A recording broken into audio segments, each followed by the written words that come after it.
Welcome back, everyone, to episode 3 of the Quarantine Cast here on Beyond the Brick. I'm Joshua Hanlon, joined once again by Brian Saviano, and our guest this week is Stuart Harris from the Lego House.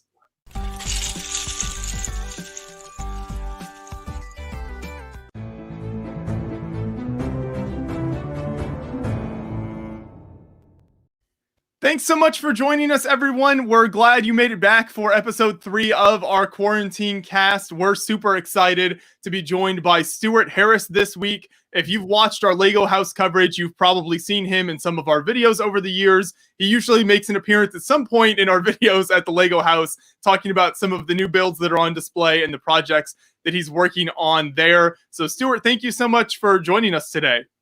Thanks, Josh. It's a real pleasure, and I feel very honored to be invited onto the stream in these lockdown days. Yes, exactly. We're happy to be able to pass the time with you and get some of your insider knowledge of the Lego House. So for people who maybe aren't familiar with you, we want to start by sharing one quick a thing that you've made recently that made the rounds on the internet quite effectively. I think probably your finest work. Maybe that's up for debate. Historians can debate that later. But yes.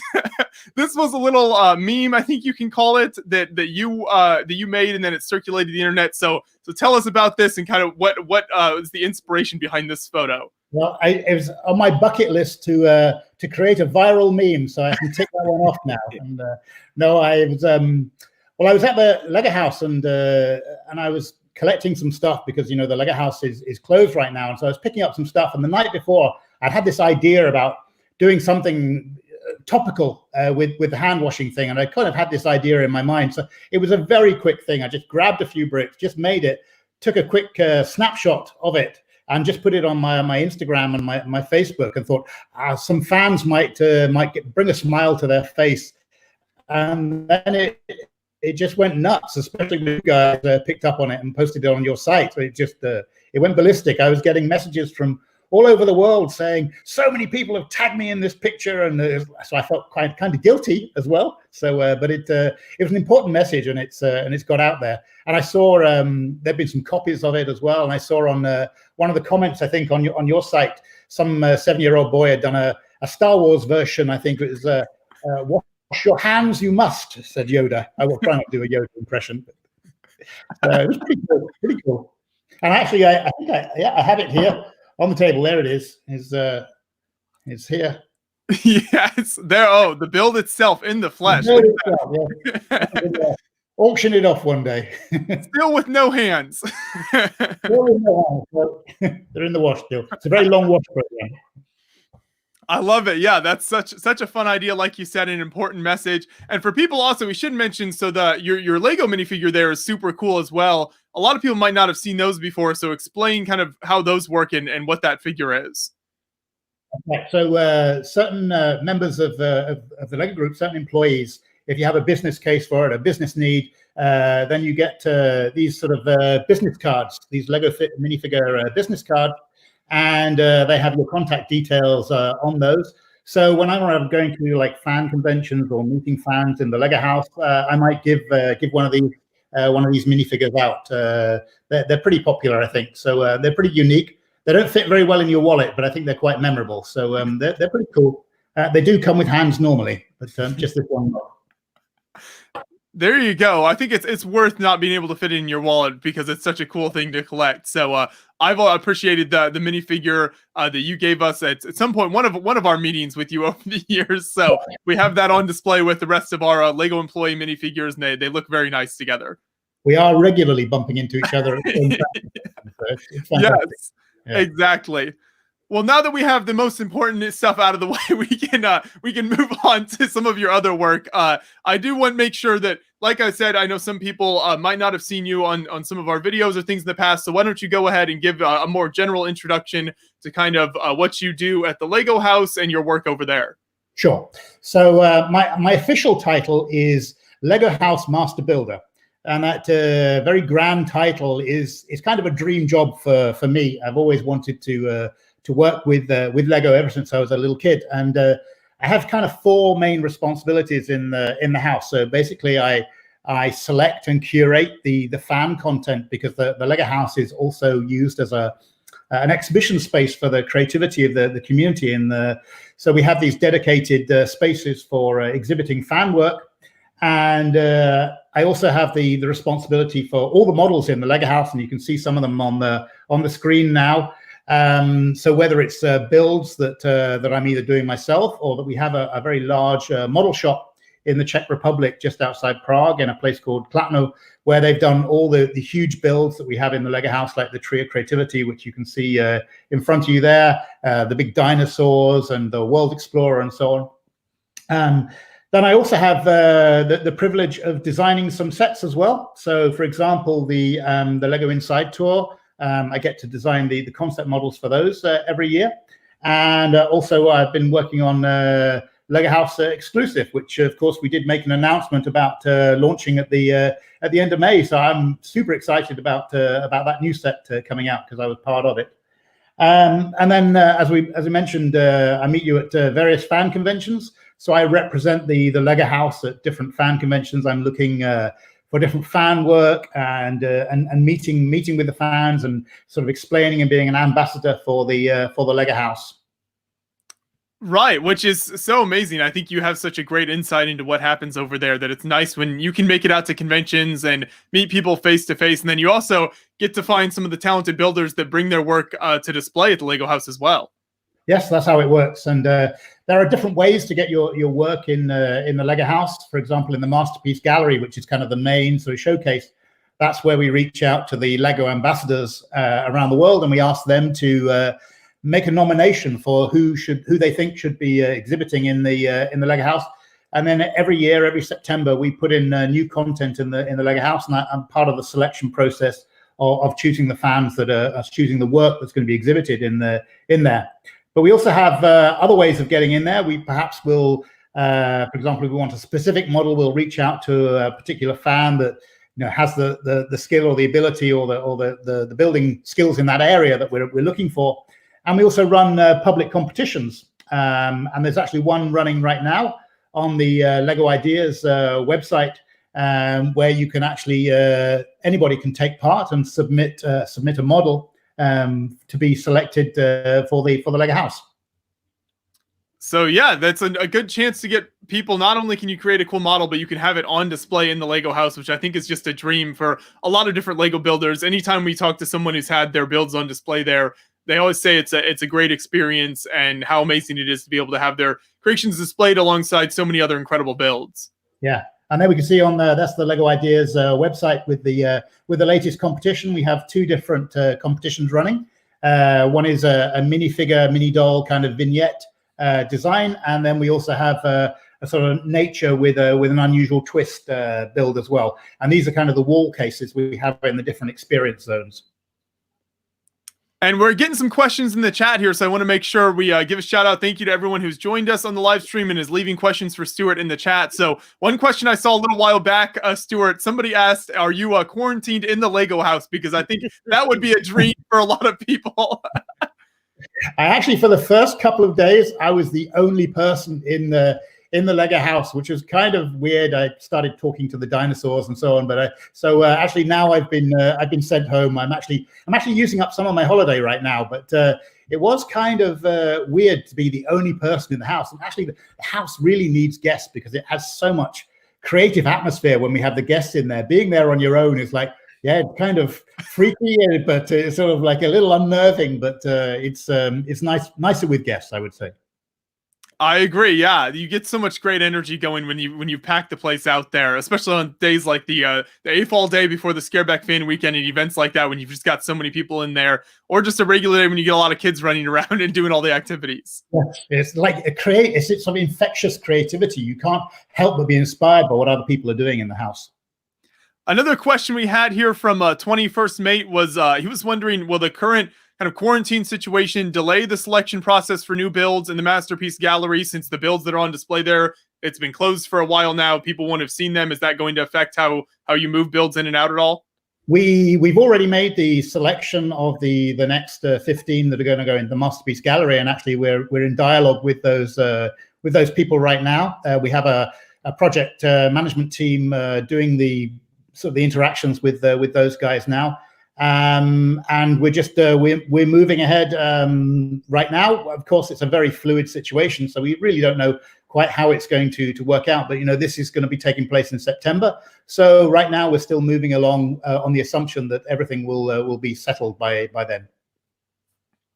That's good to know. Yeah, hopefully then everything will get back to normal, and we can pick back up where you dropped off. But it is good to mention then that right now the Lego house is closed. And how long has that been going on for now? I can't remember the exact date. It was sometime in March that we had to close due to the government restrictions and so on. So but it is a very fluid situation. So we really just waiting and seeing what's happening, how it's developing, how the numbers are going, and so on. And then we currently have sort of, I think, 15 people on a sort of Lego House COVID task force who are sort of monitoring the situation and making advice and then deciding when we should do what and so on. So I'm not part of that task force, so I'm just sitting here twiddling my thumbs, waiting for it to all happen so I can get back to the workshop and get back to the bricks and really get back to it. I'm really missing it. That's all most of us are doing right now, is just twiddling our thumbs. Yeah, all around the world, unfortunately. I have so many jobs around the house that need doing, and I really don't want to do them. So I really want to get back to work. So you're like, the sooner I can go back to the Lego house, the less I have to get done at home. Exactly, yeah. I like that strategy. We have another question then from Caleb in the chat. So he is wondering, how long does it take to make a model that goes into the Lego house? And obviously that'll depend on the size of the model and everything. But I think you guys really represent different size models well. So you've got some smaller stuff, you've got some bigger things on display, and you really try to have a nice sort of cross section from what I've seen there.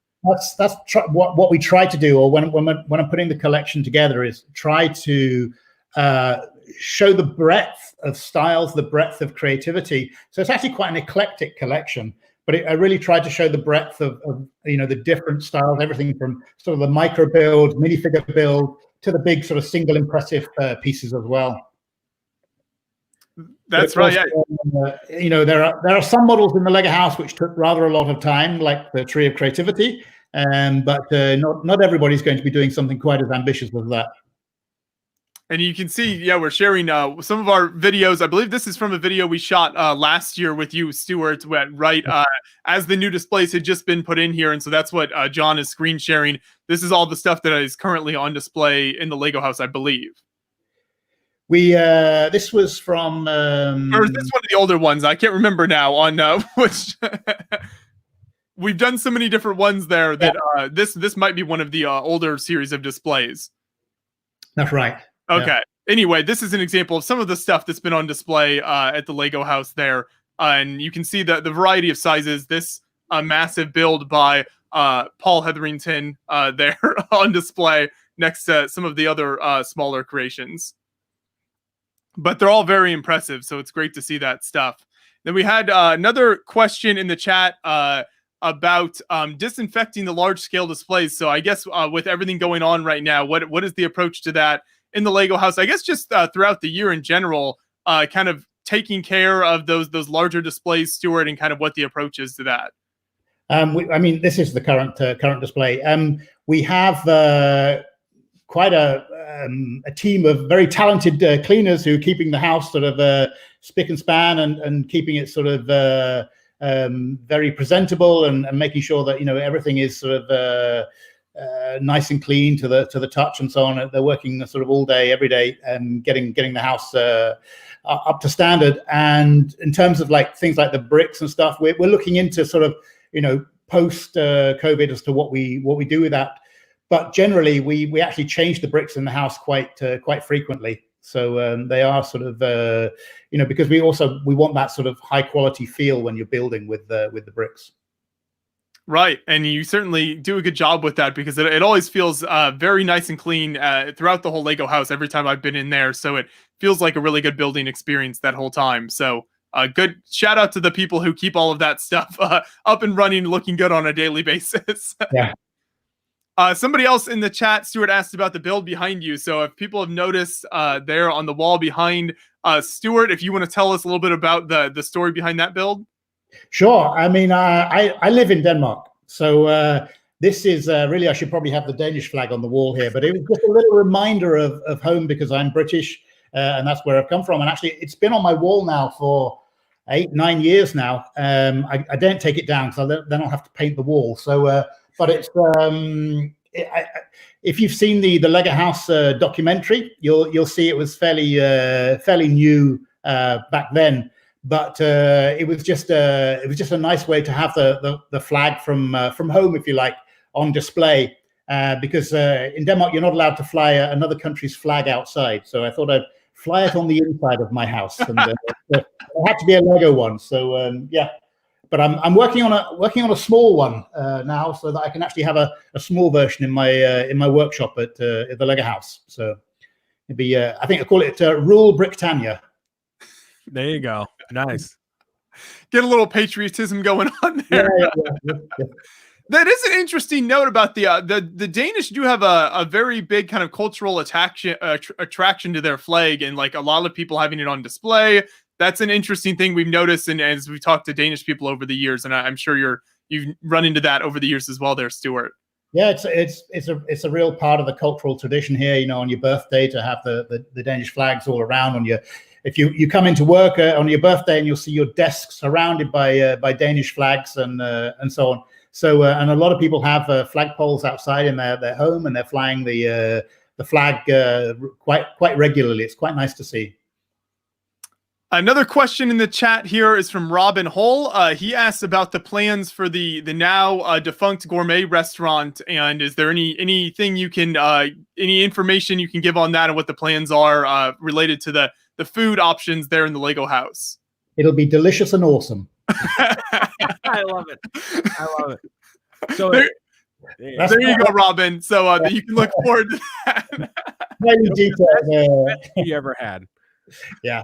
No, I'm not involved only on the periphery of the new development of that. So it would be wrong for me to undermine the team working on that by revealing anything before they want to. There you go. That's very thoughtful of you. You don't want to. It will be very cool. And John is sharing the Lego House restaurant that most people experience when they go there right now, the one where you can build your meal. So this is the classic experience that everyone has to try when they go to the Lego House. For people who haven't seen this, we have some more in-depth videos as John is showing on that, so you can see exactly how it works. But Stuart, do you ever get tired of building your meal there? No, but I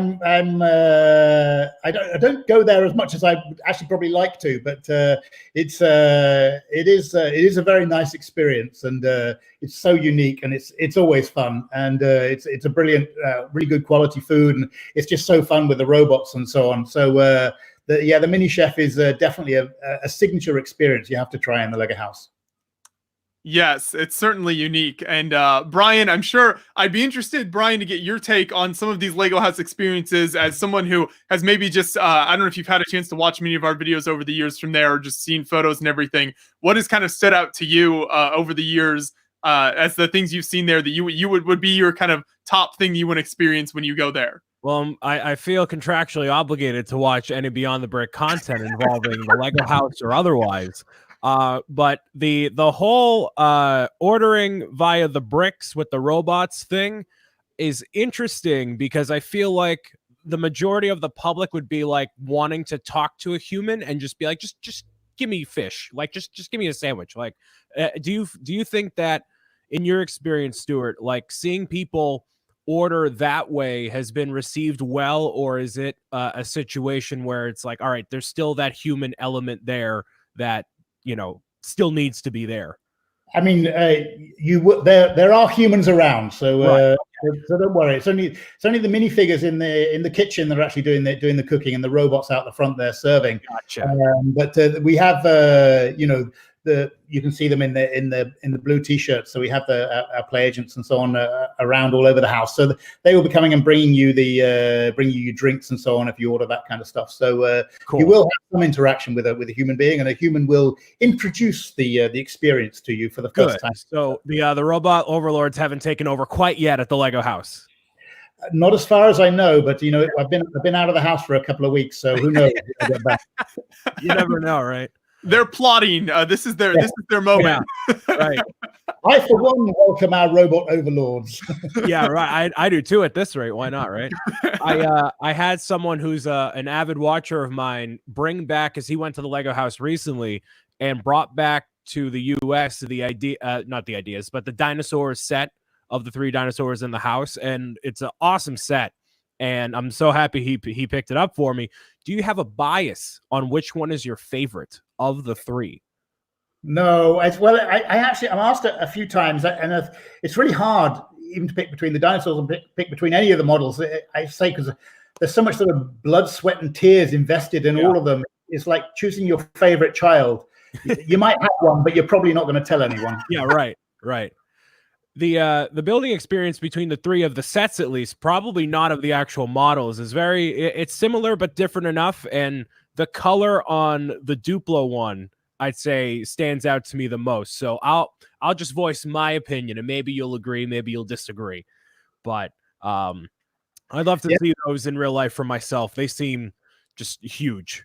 They are pretty amazing, and actually the Duplo one is surprisingly popular. I thought it wouldn't be, but the core principle behind those was we wanted to celebrate the 3 core building systems. So that's why we have a Duplo dinosaur, a Lego system brick dinosaur, and a Lego Technic dinosaur. And it worked amazingly well, because actually we also used the fans to help us develop the dinosaurs. So we created this online community where we invited some fans to help us art direct the models themselves. I think I'm quite fond of the Technic dinosaur, because it's kind of the first time we'd actually done a model like that. Sort of creating this sort of Technic skin on a model, and you saw it subsequently used in things like the Bugatti and stuff, the big full size of that one. But the dinosaur was the precursor to that, I think. I was gonna say, like, all right, I look at the Bugatti and I'm like, man, I don't have the patience and the focus for that. And then I look at the dinosaur and I'm like, oh, I can't even fathom how you would even begin to do that. It's incredible, absolutely incredible. No, it came out well, I think. Yeah, absolutely.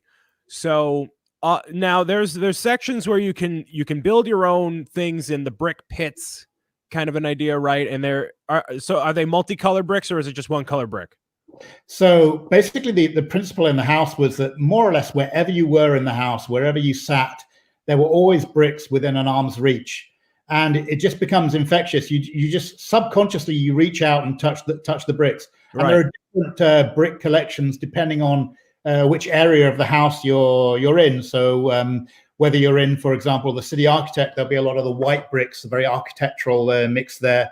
We have the brick builder, and that's basically all the bricks are in there. If you go down to the history collection, we have a lot of the red sort of 2x4 bricks in there. So it depends where you are in the house as to what bricks you'll be able to access. Where do you think people gravitate toward the most? Is it the one color and trying to think of something more creative with just one color, or just the mishmash colors and trying to make something out of that? I think everybody's different, but I think and people will pretty much try a lot of different things. But I think one of the appealing things about sort of having the monochrome build or the single color build is you can't normally do that at home, because you never normally have that many of the same brick of the same color. So this is it's quite a unique experience to be able to do something like that. So of course everyone will gravitate to what they really like, and I don't think there's a particular favorite, and a lot of people will try everything. So it's all new experiences, whether you're building mosaics in the creative lab, or you're building with the sort of standard 2x4 bricks or so on. So yeah, we have everything to cater for every taste. And I guess one question that I wanted to ask, like an expert, I've asked a lot of people that, collect a lot of Lego, build a lot of Lego, display a lot of Lego. For like the tree, how do you dust that? What do you do? Is it a giant vacuum? What's the process? Because it has to get dusty. There's, thousands of people that show up there every year. There has to be some process or protocol, right? Yeah, we take it down every night, wash the bricks, and rebuild it every day. Right, so. Exactly. I should have figured that. That's a robot taking over right there. With white gloves on, very careful. Yes. We have a team of trained monkeys that we let climb through with little brushes. No, it's actually a very complicated process, and it's a mix of things. it's a mix of compressed air, of vacuum, and brushes and so on, depending on what part of the tree that you're cleaning. So and yes, it does get a regular clean from the team. It's everybody has the same problem about keeping their models sort of clean and dust free, and we're the same. Same with the World Explorer.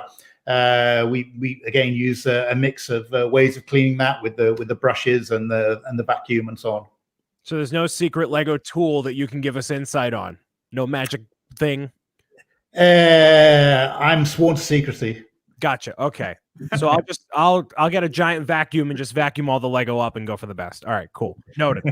And then John just had up on screen there a good question from Mike Flint. So for these larger models, I think a common question that a lot of people always wonder is this all brick, or what is there supports of other types inside there? How does that work? Well, of course, we take safety very, very seriously. So for when you're building a 15, almost 16 meter high model, you want to put some support in there. You don't want to knock that thing over and have to put it up again. So there is a steel pipe which runs down the middle of something like the tree. And if you see the Lego House documentary on Netflix, you'll see us making some of those models, and you'll see how we put those together.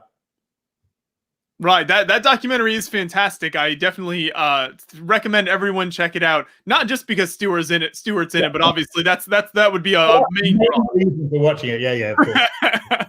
But there's a lot of good information in there. So if you want more a look of the Lego house, especially maybe you have a trip planned at some point in the future and you want to check it out, it's definitely a lot of good info there. It's great to get the behind the scenes that you wouldn't normally get to see on a project like that. For sure. And I think E-Logger asked in the chat a little while back. I know Brian was brought up earlier about some of the bulk brick that's kind of just available in the Lego house. So what are some of the biggest or craziest things that you've kind of just been walking around and maybe someone has built out of those bulk bricks? Is there anything that you've just like walked around a corner and there's just something really amazing that somebody's left there that they've been working on? There is, and some people have like the year pass, and some people will come in day after day and continue on the same model. And there's some pretty epic big models that get built, by, it might be a family group that gets to build something. And we actually have a display case in the free build, the Lego Brick Builder area, where we actually display what we call like the best of the guest, or the models with sort of the most interesting stories or background for those models. So even though you might not have your model exhibited in some of the fan zones, if you come to the Lego house and you build something cool that we really like, then we'll put it on display for other guests and inspire other guests when they come to the house. And that works really well, yeah, because then there's always people coming in and making various builds, so there's always new inspiration on display, I'm sure there. And what you find also is, when somebody builds one thing, maybe say like a heart or a rainbow or something else, it becomes infectious, and you find everybody's building them as well. I see come in and there's a tree there in the morning, and come in there in the afternoon, and there's tree all over the place. So it's pretty cool to see that infectious creativity. And then we have a question as well from Julian in the chat about let's see here. I think I had it pulled up about the inside tour and how will things be affected for that based on everything, the kind of situation going on right now, and ticket availability for that. Well, as it's a pretty fluid situation, I mean, they're obviously they're looking at it to see what the implications are, but they will make a public announcement when there is something concrete that we can work with. So of course it may have implications, but right now we can't really say for certain what those implications are, because it's not just what the situation in Denmark, it's also the situation in all the other countries where it's a lot of international visitors who may be restricted on being able to leave their country. So it's a very dynamic situation, and I'm not sure that we can really say yet exactly what the implications would be. Yeah, so Brick Cafe actually was the one who asked that. So just keep an eye on the situation and continue to see how it evolves, because I don't think anyone is exactly sure how that'll work in the future, but I'm sure if you keep an eye out online on the various Lego House and other places websites, then you can keep up to date with the latest information on all that stuff. Exactly. Yes. Yeah. And so, Stuart, I know one thing that I really love at the Lego house is all of the various game experiences. You just saw a shot there on the video John was showing of the race cars that you can kind of build and go down the track. There's the build a fish, and then it goes into the aquarium. So of those different experiences, what are some of your favorites to either do yourself or even just as you're in the house, maybe see other people playing with, and you feel like really gets a lot of like creativity and really sparks a lot of joy for people as they're going around the house? Yeah. Well, I mean, the fish designer is just such a magical experience. I mean, it's just, especially the first time you do it, and that sort of that blend of the physical and the digital together is just so magical that you build this creature, build this fish, and you put a face on it and so on digitally, and then the thing comes alive. It's just an awe-inspiring experience, and I never get tired of that. It brings so much joy. Right. I love that. For last year, for the first time, John and I were able to bring our family with us to the Lego house, and they were able to visit a little bit, and they definitely spent a while building some fish there in that area and loved seeing it in the aquarium and everything. Another thing that they really enjoyed was actually going up on the roof, which is an experience that isn't talked about as much because it's not, the physical bricks and can be overlooked, but there's some really cool things, different things you can play around with and jump up and down on, that sort of thing, up on the roof of the Lego house. So for maybe people who haven't seen that, explain a little bit about what that experience is like and what's available there. Sure. Well, that the house is built on what we call the learning through play principles, and there are 5 sort of development competencies or that the kids go through, and that's your social development, that's your emotional development, creative development, and the cognitive or problem solving skills.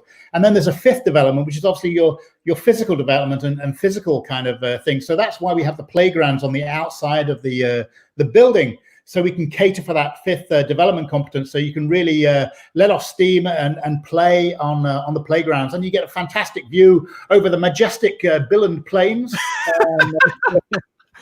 It's pretty cool out there. It's really it's wonderful out there in the summer. On those 3 days we get sunshine in Billund. So. That's what I was gonna say. Yeah, if you can find just the right period of time when it's not like gusting winds or cold and rainy, then it's really, really enjoyable up there. The Danish kids, they're tough. They're budding Vikings here. So. So then, on a more personal note for you, I know obviously people are most familiar with you through your work with the Lego house, but for you as a Lego fan in general, what are some of your favorite themes, or maybe some of the things that you grew up playing with that you kind of have fond memories of? Yeah, well, I was trying to think of what I should actually look up what the kits were, but when I got Lego as a kid. I never built what was on the box. I just jumped straight into building other stuff, and building cars was my thing. It was, no matter what kit it was, I tried to make it into a car. I remember my sister got the family kitchen scene, and that was quite a challenge to make that into a car, but I gave it a good go. But I think like my favorite sort of kits now, my favorite line really. The ideas, the Lego ideas. It's such a broad collection. It's so sort of eclectic as to what's gonna come up, and also what's so fantastic about it is that it started life in the fan community, and then to make it onto the shelves and to an official product is just a fantastic opportunity. Right. I think some of the most impressive, unique kits have come out of the Lego Ideas theme. Just things that maybe Lego would have never done otherwise. I think is just really cool. Yeah. Oh, I can see with a very important question I can see coming up on the screen now. Yes. John has put this important question on the screen. So, Stuart, are you rocking the yellow shoes? So for people who haven't met Stuart in person, you can explain what that's all about. Yeah, I can give you a little history behind that. I came back from one of my visits to the model shop in the Czech Republic, and I was had some spare time in one afternoon, and I went into the town, and I saw this shoe shop, and there's just these yellow shoes. I saw them in the window, and they were crying out to be bought and to be worn by me. So, and they were very, very sort of Lego yellow. And I thought, okay, I need these shoes. So I bought these yellow shoes. And at the same time, also bought a pair of blue shoes. And I was wearing these yellow and yellow shoes to the office. And the idea was, I'd wear the yellow shoes, and then I'm a supporter of Chelsea. Please don't hate me. But they're obviously they're a blue sort of English soccer team. So the idea was that on a Monday, if Chelsea won at the weekend, I would wear my blue shoes. But whenever I was not wearing my yellow shoes, people would just really question, where are the yellow shoes? Where are the yellow shoes? So I just started wearing the yellow shoes more and more and more and more.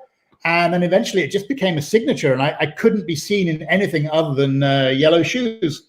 So I now have a pretty good collection of yellow shoes. There's around 10, 11 pairs of different yellow shoes that I wear to. And every time I go to a fan convention in different countries, I'll try and pick up a pair of yellow shoes from there. So my last ones, I think, were from Shanghai, and they're the ones I wear the most at the moment. Some Under Armour ones. So yeah, you'll if you see me in the Lego house, you'll pretty much guaranteed I'll be in yellow shoes. Yeah, it makes you easy to spot, and it's become iconic with you now, and at conventions as well, right? I think you normally. Exactly, yeah. I'd be a terrible bank robber, because they just say, "Is he wearing yellow shoes?" Yes, we know who it is. So. Exactly, but yeah, it's always fun to see that easily spot you whenever you're out and about. Maybe someone bumps into you in the streets in Billund, and you can spot you easily. Yeah, exactly. Just like you guys in your red t-shirts, you're pretty easy to spot at a convention. Right. So. You've got to have something. Otherwise you just get lost in the crowd. I saw those two guys in New York for not a Beyond the Brick thing, and I saw them wearing like black and brown, and I'm like, what? It doesn't make any sense seeing them anything except red. And I'm like, what? Yeah. Didn't register. Incognito. So. Yeah, that's right. We can really fly under the radar when we don't have red on. Nobody even notices we're there. I wear the bright yellow shoes to distract people from my waistline. That's what it is. There you go. Focus on the feet. I like it. We had another question in chat here from 21st Mate. He asked, what are some of your favorite questions that maybe a guest at the Lego house has asked you, or some of the most challenging, or is there anything that has really caught you off guard as somebody maybe stopped you and just asked you something you weren't expecting? Are you single? No, that never gets asked. That was a response I wasn't anticipating. You're a professional here, and here's the actual answer. All right. That's I think one of the common questions is how you become a Lego designer. That one comes up quite a lot, but it's usually a lot of the time it's like it's feedback about what they like, or what they've built, or they want to show me the pictures of their builds and so on. So, which is really fantastic. It's so great to see that passion. It's really incredible. Exactly. Yeah. So, people feel free to interact with. I've always had just an incredible experience with any of the employees at the Lego house. That's one thing that strikes me every time I'm there, is everyone is extremely helpful. And if you have a question or something, so if anyone's ever visiting there and needs help with anything, because it is a big place and there's a lot to see there. Maybe you get lost and you don't know what's going on, or trying to find your way to a certain build experience or something. Everyone there has been really incredible whenever we've been in there. And that's one of the things that we're very focused on is the staff at Lego House, because to interact with the play agents is an experience in its own right. And that's some of the best feedback that we get online is how incredible the staff are at Lego House. And I take my hat off them. They are fantastic guys, and they really do a fantastic job. And then it looks like John has another question for us here on the screen there. So question about how many people typically visit on a daily basis at the Lego house. I don't know how closely, Stuart, you track those numbers, or if you pay very much attention to that, or if that's a different department from what you're involved in. Well, I mean, I'm kind of aware of it, but it's seasonal, I guess. So it depends on whether it's sort of peak season or part of the sort of shoulder season, off peak kind of time. So it could be anywhere between sort of 500 and 2,000 typically, somewhere in that kind of region. And do you ever have to, is there so many people that you have to cut off entries, or the way that the tickets are sold, does that just kind of take care of itself? And once those are sold, then it's done? Exactly. So the tickets are sold as a time slot as to when you can enter, not when you can exit, but when you can enter. And there's kind of a natural progression of when people are going to leave again. So we kind of can predict when we can sell more tickets and so on for the next slot. So it's always advisable to buy your ticket online, and actually you get a discount for buying your ticket online. So it's definitely recommended to do that, to guarantee that you're going to get into the house, because as we become more and more, it's still fairly new, but we're getting more and more well known and becoming more and more popular, that we'll have more and more days where it might be difficult to get in. And not that I'm going to be there anytime soon, but what are the hours? Because I feel like I'd want to go as early as possible and see every single little thing, like in the museum, and really take my time with it. What are the hours? So I think generally we open at 10 o'clock in the morning, and then it varies again seasonally as to when we shut, and like whether the weekends and so on. So I think on a short day it might be around, I'm going to be guessing now, I think it's 4 o'clock, sort of the winter time, 4:30, something like that.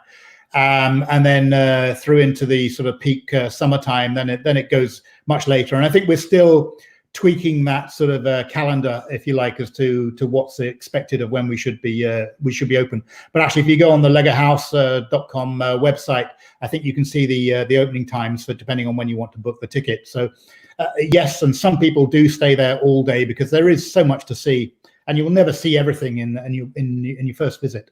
Right. So Sato was asking a good question about the off-peak season, because I feel like a lot of people would go not only to see the Lego house, but then bundle that in with other places to visit in Europe and make it a whole big excursion. One person I know went all through Europe to visit all the different countries and everything. So when would be the optimal time, to go there and see everything without getting inundated by a lot of crowds? Because obviously that's a concern going forward as well. Yeah, I guess springtime, and also maybe sort of just before sort of the Danish holidays kick in, is probably also a good time to be sort of going there. And I can't say a date right now because we don't know when we're going to open again. But it's I think anywhere between sort of up to, from June onwards, it's starting to get quite busy normally. I don't know what it's going to be this year, but of course that's a typical year. Cool. And do you find a lot of people are visiting other places when they share your experiences? Like when you're talking to them in the Lego house, like they're going other places too? Yeah, they are. I mean, especially the overseas visitors, they're making it a big trip. Kind of thing. They might be combining it with other experiences in Billund itself, but also going to Copenhagen, or if they've come from a very long way away, they might be a big part of a big European tour. Well, so that's what I was going to ask too. It seems like Lego, like Billund, Denmark, Lego. There you go. They go together. Peanut butter and jelly, and I don't know of like other things to do around the area. Obviously, you work at the Lego house and everything, but like if someone goes there, what's the variety of like shops and restaurants and things to do to like, to just do? I've heard there's not as much, but I'd like to hear from you, as seeing as you're there. Well, Billund town centre for many years was quite a quiet town, but since the sort of the introduction of the Lego house, you'll see there's a lot of development going on right now. So there's going to be more and more coming on stream over the coming period. So with more shops and more restaurants and so on coming on being available. But you'll spend so much time in the Lego house, you won't have time for anything else. Right, of course. What's the local dish for food? Like, is there something that Billund is known for, like a dessert or like a food item? Like, what is it? Looking at the restaurant we have right now, it's probably pizza, but it's. Brian asking the important questions here, but there are like there's like 5 different like pizza and steak places in Billund. I don't know what's all that about. So no, but yeah, you'll want to eat at Mini Chef. You won't want to go anywhere else. So right. Well, so that's the dynamic between me and Josh. Joshua asks all, the important questions that people should know about, and I ask the fun questions, a little bit of this and that, So, hey. Speaking of food, Joseph Zawada had a good hard-hitting question. Do the lunch robots have names, or do you have any like affectionate titles you've come up for them? They do actually have names. They're Robert and Roberta. There you go, Joseph. So yeah, that's a little known fact. I feel like most people maybe don't know that. So you can address them by name when they serve you your food. Yeah. Oh, we have another question here, Sarah Starbricks. Are you guys going to have new exhibits in the Lego House? Well, yes, we are. I mean, the Lego House is something. It's kind of like work in progress because it's continually going to be changed and updated. Of course, every year we have new fan content in the house, in the Masterpiece Gallery, and the various wall cases, and we have lots of seasonal exhibitions and different events going on in the house. But of course, long term, we're also looking at introducing new experiences, and we're actually sort of working on that, working our way through that list right now, and we're developing some stuff. I can't say much more about it right now, but something new will happen at some point in the not too distant future. You cannot confirm or deny something new or not new appearing in the immediate or not immediate future at this time or a later time. Yeah. Allegedly. Yeah. Allegedly. From 21st Mate, are the displays on the tree build updated as new themes are released? Well, the themes on the tree are actually based on classic themes, if you like. So we have sort of the city and castle and space, and we actually added last year a new branch, and that was the pirates. I think you saw that, Josh, didn't you? When you came up. So we added pirates, and we actually have another 2 branches that are ready to take new themes. So we can add new themes in there. I just need to learn how to abseil. So once we've done that, then I can update more of the branches.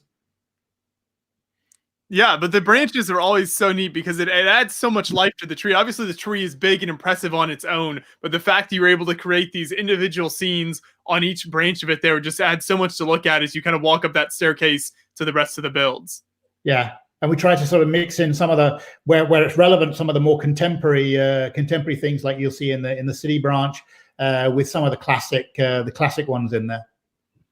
But here's some Islanders and pirates represented. Fun fact, Stuart, I believe you're in this build right here, your minifigure is in there as a pirate, correct? Yes, I changed my. I gave myself a wooden leg and a pirate's hat. I think in there somewhere. I think I'm on the dock somewhere around there. I like that. So yeah, those fun little details. Always something new to spot like that. Yeah. Yes. This pirate ship display. Oh, go ahead. You have to look out for the monkeys as well. We have these little monkey Mike, all over the tree, and he's sort of dressed up and role playing in the different branch themes. But speaking of updating and changing the displays, one thing that I've always thought was cool about the Lego house is you do seasonal things there as well. So one year we had the opportunity to visit around Christmas time, and you had a bunch of Christmas builds on display. So talk a little bit about your approach to that, and what are those various kind of holidays or times throughout the year that you try to really add a lot, maybe new creations or change things up a bit. Exactly. So of course we have the regular seasonal events. So we have the Easter and the Halloween and the Christmas that we have as being a sort of regular event, and we have different activities going on in there. Oh, we can see Christmas, and you can see the big giant Christmas tree in there. We also have trees that the guests can build as well. Some of the smaller scale ones there, and photo ops and so on. And like at Easter, we have sort of all the daffodils and all around, and Halloween, we have all the pumpkins and so on, all these built pumpkins. And then we have activities and experiences which are linked to that particular season. And then we have ad hoc exhibitions going on. For example, when the brick turned 60, we had a 60th anniversary event in there, sort of showcasing the different products over the different decades, as well as some fan builds around clocks, because the patent was granted at 13:58 in the afternoon on was it January 28th, 1958, and so we had all these clocks built, all set to 13:58. Oh, that's cool. Wow, yeah, that's amazing. That's a little attention to detail like that that really takes it to the next level. super nerdy. Do you have a personal favorite holiday that they decorate for? Ooh. Because Christmas looked pretty cool, but I haven't seen the other ones, so I don't know. Yeah, That's a tough one. I mean, I love them all because they're spread out, but I think it's hard to say when I think about them. I really like them all. I mean, I guess Christmas is a very special time, right. so that is quite a nice one to be sort of to be coming up. Also, you've got a little holiday coming up as well, so it probably you're in that feel good factor around there. Yeah, I feel like Christmas and Halloween are the two ones you can really go super all out for. And like, there's a lot of Lego products that are around those holidays, so that plays into it too. You have the Winter Village sets coming out every year, and then all the monsters, like the minifigure series and everything else, like those two. But Easter's pretty cool as well. It's like the first seasonal holiday of the year kind of thing, and there's a lot of chocolate around. But the square looks fantastic when you've actually got sort of all these built daffodils all over the Lego square. It completely transforms it. It's very impressive looking. Really shows off the pastel colors, I guess. Yeah. Well, yeah, there's a sea of yellow. Nice. Alexander asked in the chat here, who decided to put the fish in the pond next to the elevator? So they're next to the elevators. There's some builds as well in the Lego house. Was there some thought put into the fish in the pond there? It was actually it was the guy who was in charge of the architecture. We had a guy called Lars who was he was responsible from the Lego house perspective in terms of liaising with Bjarke Ingels, the architects, and so that was his space to decide what happened, and he wanted a sort of Japanesey Zen gardeny little koi park, a little koi pond thing. So that's what he got. So there you go. So that's there's I think probably almost all the builds have some kind of story like that behind them, or there's something interesting about how they were chosen for where they were put. Nothing just kind of ends up there by accident from your perspective. Usually not. No, it's everything was and when we designed the Lego house, it was designed on the principle that everything in there should really be unique to Lego house. So I think it was there was very little that I can't really think of anything that was reused from something else. Another question here: how many bricks do you say the house contains? 25 million. I can't say the exact figure, but around 25 million in there. So there's more than enough for everyone. Stuart counts them every week just to make sure he has a continually updating. He knows exactly how many, and that way he can keep track of any are coming or going, and just know where every brick is. We weigh our guests on the way out just to make sure there's none in the pockets there. So. You're getting some extra time because of the quarantine. You're really making sure triple checking. Yes, I do an inventory every night, tick them off on my little spreadsheet. Yes, right. But that's actually something cool that people do get some bricks from the little factory display on their way out. So if people haven't seen that, that's another really cool aspect of the Lego house. We've shown that in some of our videos as well, so people can see what that machine looks like. But talk about that from your perspective, kind of how that works and what you think of that there in the house. So this was quite interesting because when we first sort of started developing the Lego house, we knew we wanted to have a molding machine in there. We wanted to be actually to show the process of actually we want to create a whole factory. It's probably the smallest factory we've got, but it is a full factory of molding and packaging bricks.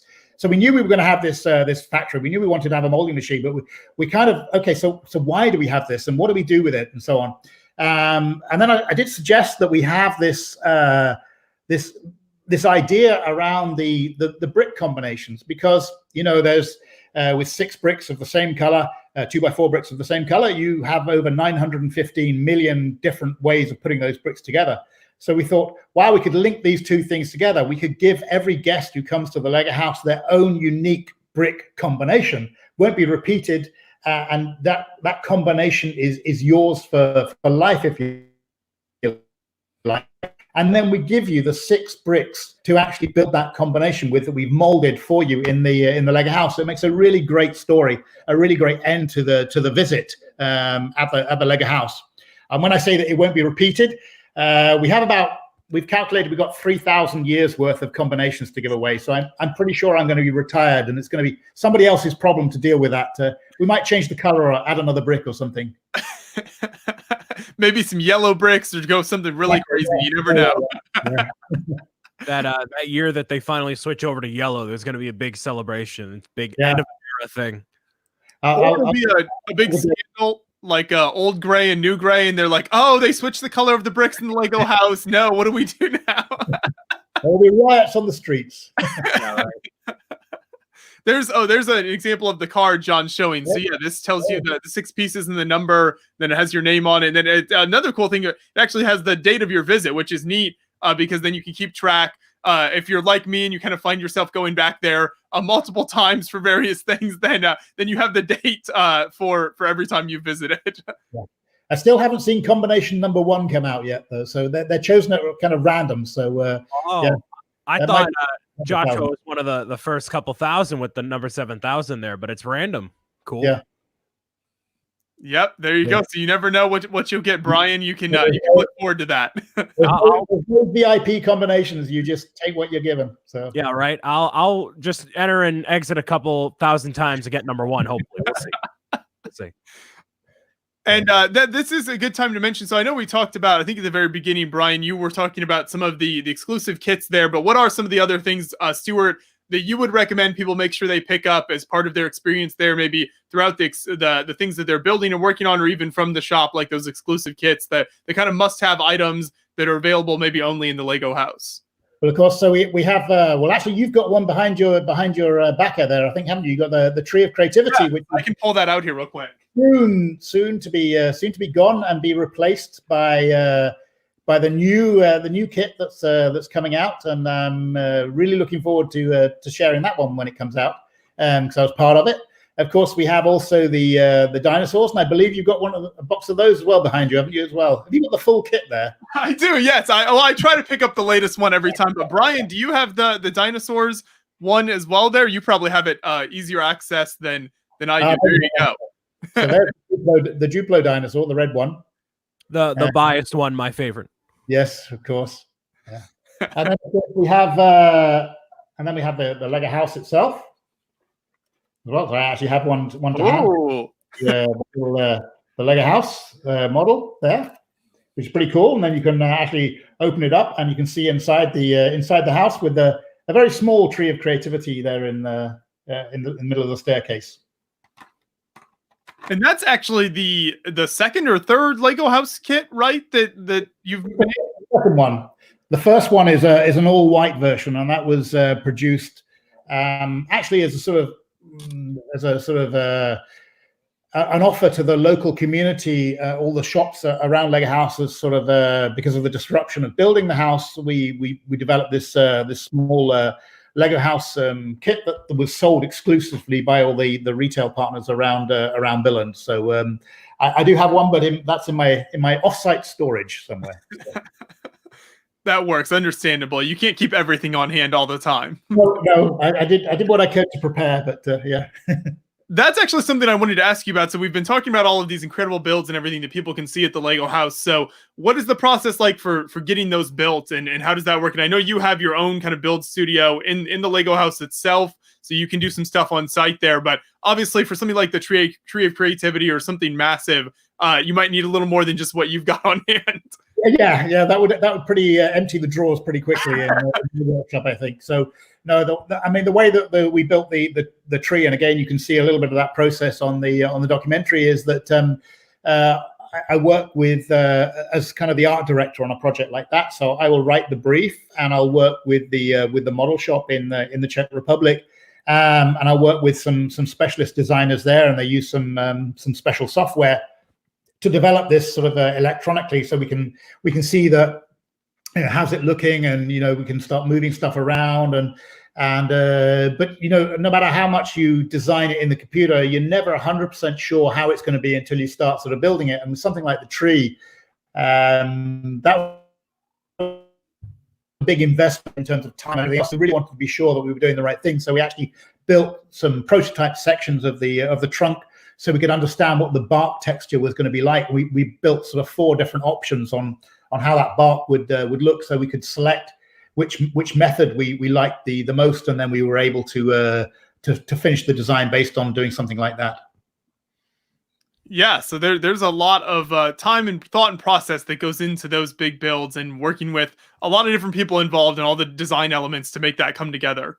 Yeah, and a lot of technicians, and there's we have sort of lights and stuff on the tree as well. So working with electronics people, sort of specialists in that area. So there's a massive team of people to bring off a project like that. So it takes an enormous like we do everything in the Lego group, it relies on teamwork. We have great teams, we have great people, but nobody ever really does anything on their own. It's about working collaboratively. And one thing I don't think we've mentioned yet is the museum that's in the Lego house, kind of the basement of the Lego house, which is another fantastic element of the visit that you can walk around. So Sarah Star Bricks asks, do you know the estimated value of all the box sets in the museum downstairs? Well, let me just get on eBay here and start thinking everything. Priceless. He's planning the heist now that no one's in the Lego house. He's scheming. Yeah, we got the dinosaurs are looking after the place. We're okay. There you go. Right. Yeah, we'll keep our burglars out. So, but I to be honest, I don't know. I mean, there's some pretty nice boxes in there. So, but it shows the full collection and the whole history of the Lego group all the way back from sort of 1932, and there you can see the iconic duck and the sign behind it, "Die beste ich forgot." Apologies to my Danish colleagues for my Danish language there. It's better than me and Brian, so go for it. It's embarrassing. I've lived here for 11, coming up 12 years, and I still don't speak the language. So, luckily, Danish people tend to learn English. It seems pretty universal, so I think for the most part, it's not an issue. No, it's not, and that's actually part of the problem. Everybody speaks such brilliant English that you find no motivation to learn. So. Do you spend much time down here in the museum portion, or what's your involvement with that part of the house? Periodically, I'll pop down there, but usually, it's a mix of going there and also into the idea house, and sometimes get into the vault if you need to actually sort of get hold of a box, because all this stuff is behind glass. So if you really need to get some good photographs of something where you're researching, then sometimes you need to go to the employee museum, which I know you've been to, where stuff is more accessible. Right, some of the other archives like that, where you can pull stuff out a little easier. Yeah, but it is nice having this on our doorstep, just to go down and just to be reminded of where we've come from, and just to be inspired from the past. Yeah, it's amazing down there. In this section that was showing on the video right there, so you've got a lot of built sets on display, but then talk about what we're seeing right here and kind of the digital archive sort of there. That's right, because we have so many boxes, we couldn't possibly put them all on display. So we actually decided to make a digital archive of almost every box that has been created. And I always think this exhibition should be sponsored by somebody like Kleenex or something. It really brings a tear to the eye for some adults when they get down there and look at that childhood box that they always wanted for Christmas and never got, or maybe they did get and it's long gone.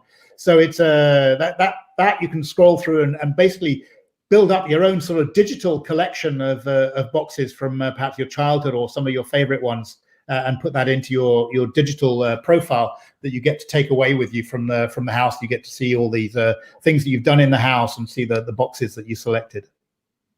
That's right. You've got the wristband, which I don't think we've mentioned either, but is a big part of the experience for Lego House Visit. So if people haven't been there, you get this really cool wristband, and it kind of lets you basically collect all of the experiences you had throughout your day at the Lego house, right?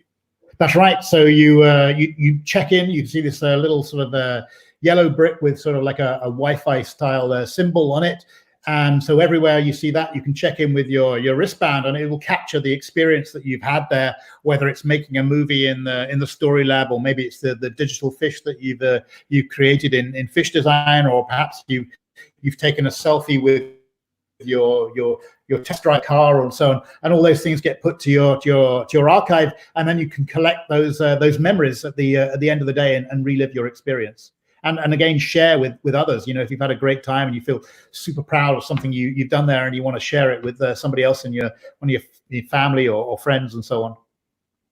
So has anybody looking at that collection down there digitally, has anyone brought to your attention or anyone else's attention ever of something being missing of those boxes? Someone who has more knowledge than the Lego group about what sets are in there. Has anyone done that?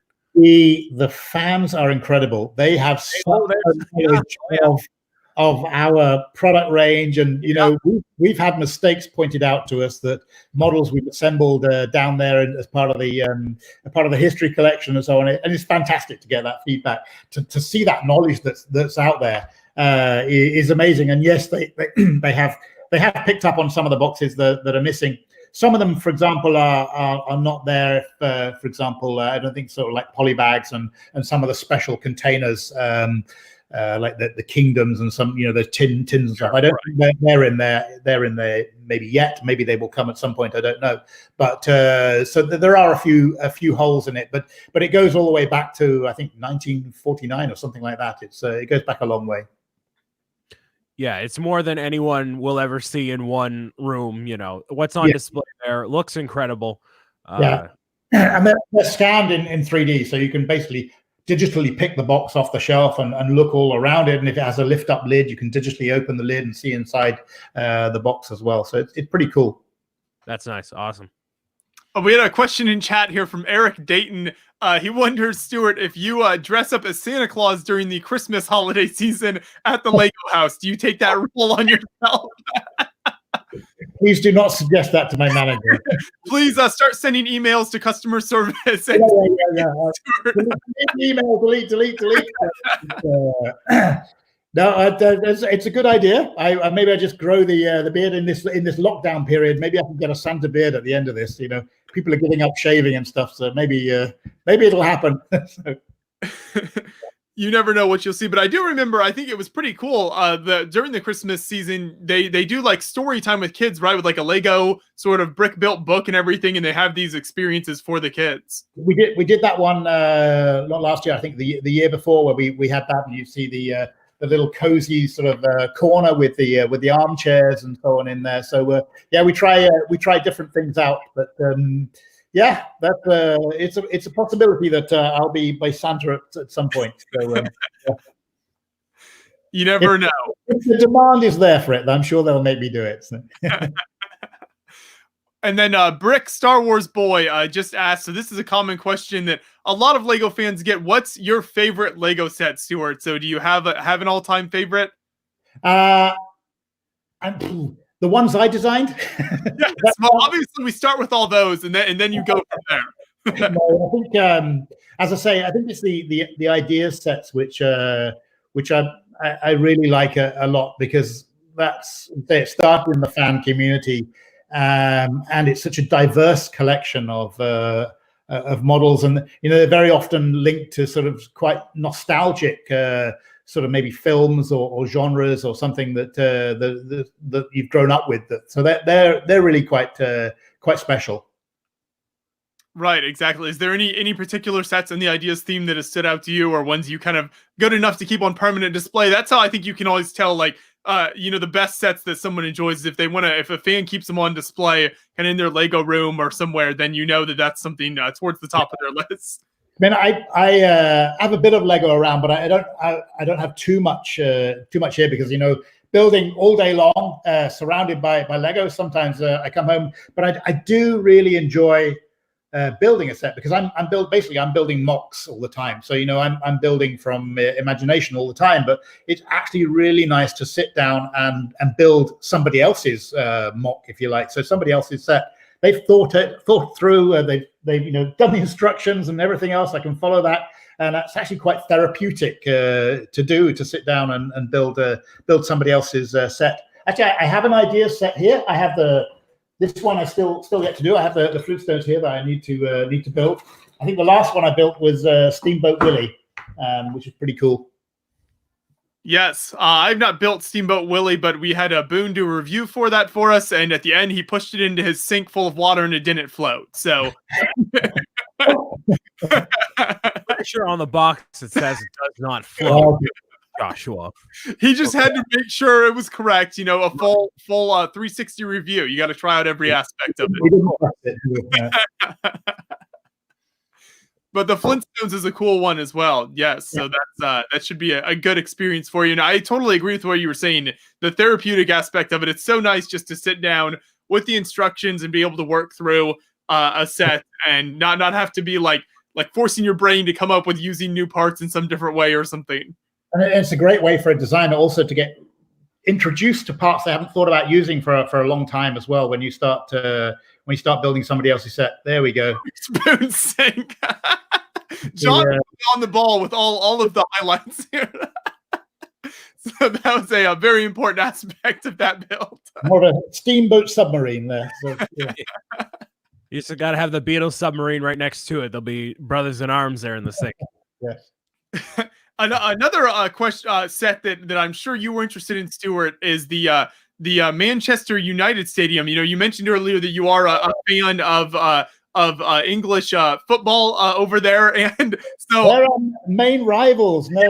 I know it's not your team, but I would be interested to get your take on that set and kind of what you're. I mean, it gets, you know, Lego hasn't done a lot of sports stadiums. You know, that's kind of a new thing for them. So I'm sure even though it's not your preferred team, that's still a cool something you can appreciate. I can, and I was pretty impressed with it when I saw it on display outside our retail store in there. But I am waiting for the. I really want them to do a Chelsea one. I don't know if they ever will, but they got to do that one. So because my manager, he's a Manchester United supporter, so this is really painful for me to see this. So. It's really caused some tension there in the workplace. Yeah. There is a bit, yeah. But it's very cool. I really liked it. So I have my fingers crossed. See if they'll do more. I don't know, but hopefully. Yes, I think there's so many possibilities with this theme. I was actually on a live stream the other day with Andreas from Zumgabot. I know you're familiar with him, Stuart. And then on the stream was Mike and Carl, the Lego designers who worked on this. I saw that briefly. Yeah, you had them on. So yeah. Yes, so that was on Andreas' stream, and yeah, it was really cool to get kind of their behind the scenes on this. One of my favorite things that they said. So they're both Americans, and they. Said that one of the things they made sure to do whenever they visited Manchester to research for this set was visit the Taco Bell there, because they don't have one in Billund. So, you know, they had some priorities there that they had to hit. Yeah. I'm the same when I go traveling. I have to hit a KFC if I find one. So. Yes, as we were saying with the food in Billund earlier, you know, there's not a lot of options always on there. So, you know, you take those opportunities when you can. There's now a sushi restaurant that just opened up. So we're in Billund. So there's a little more choice now. Huh? Yeah. It's growing and expanding, which makes sense. You know, you've got the Lego house, you get Legoland and everything else now that people can do there. So you need those other things to catch up with the rest of the experiences in Billund. But I'm just waiting for it to soon say sushi and pizza. So. I've seen crazier combinations. It'll happen eventually. Oh, question about the build behind you there, Stuart. Oh, the base plates. Oh, that's a good question. I'm not sure. It's actually it's 1.5 meters long, so you need to divide that up. I think I'm not sure how many studs that is. It's a long time ago since I built that, so I can't remember. I'd have to calculate that.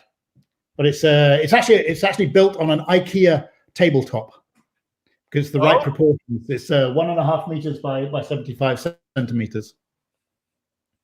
There you go. IKEA products are commonplace in a lot of Lego fans' build areas, whether it's for sorting, building on top of, whatever it might be. IKEA probably can help you out with that.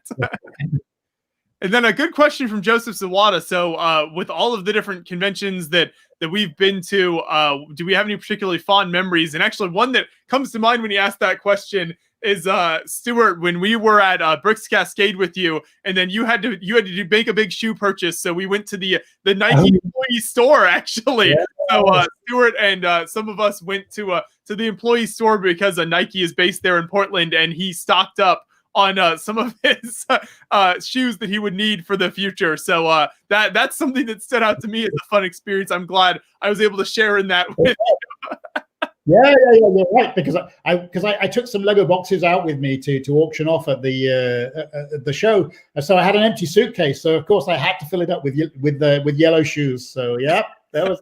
I think it's so nice going to somebody else's employee store. So that was really cool. So. Yes, there you go.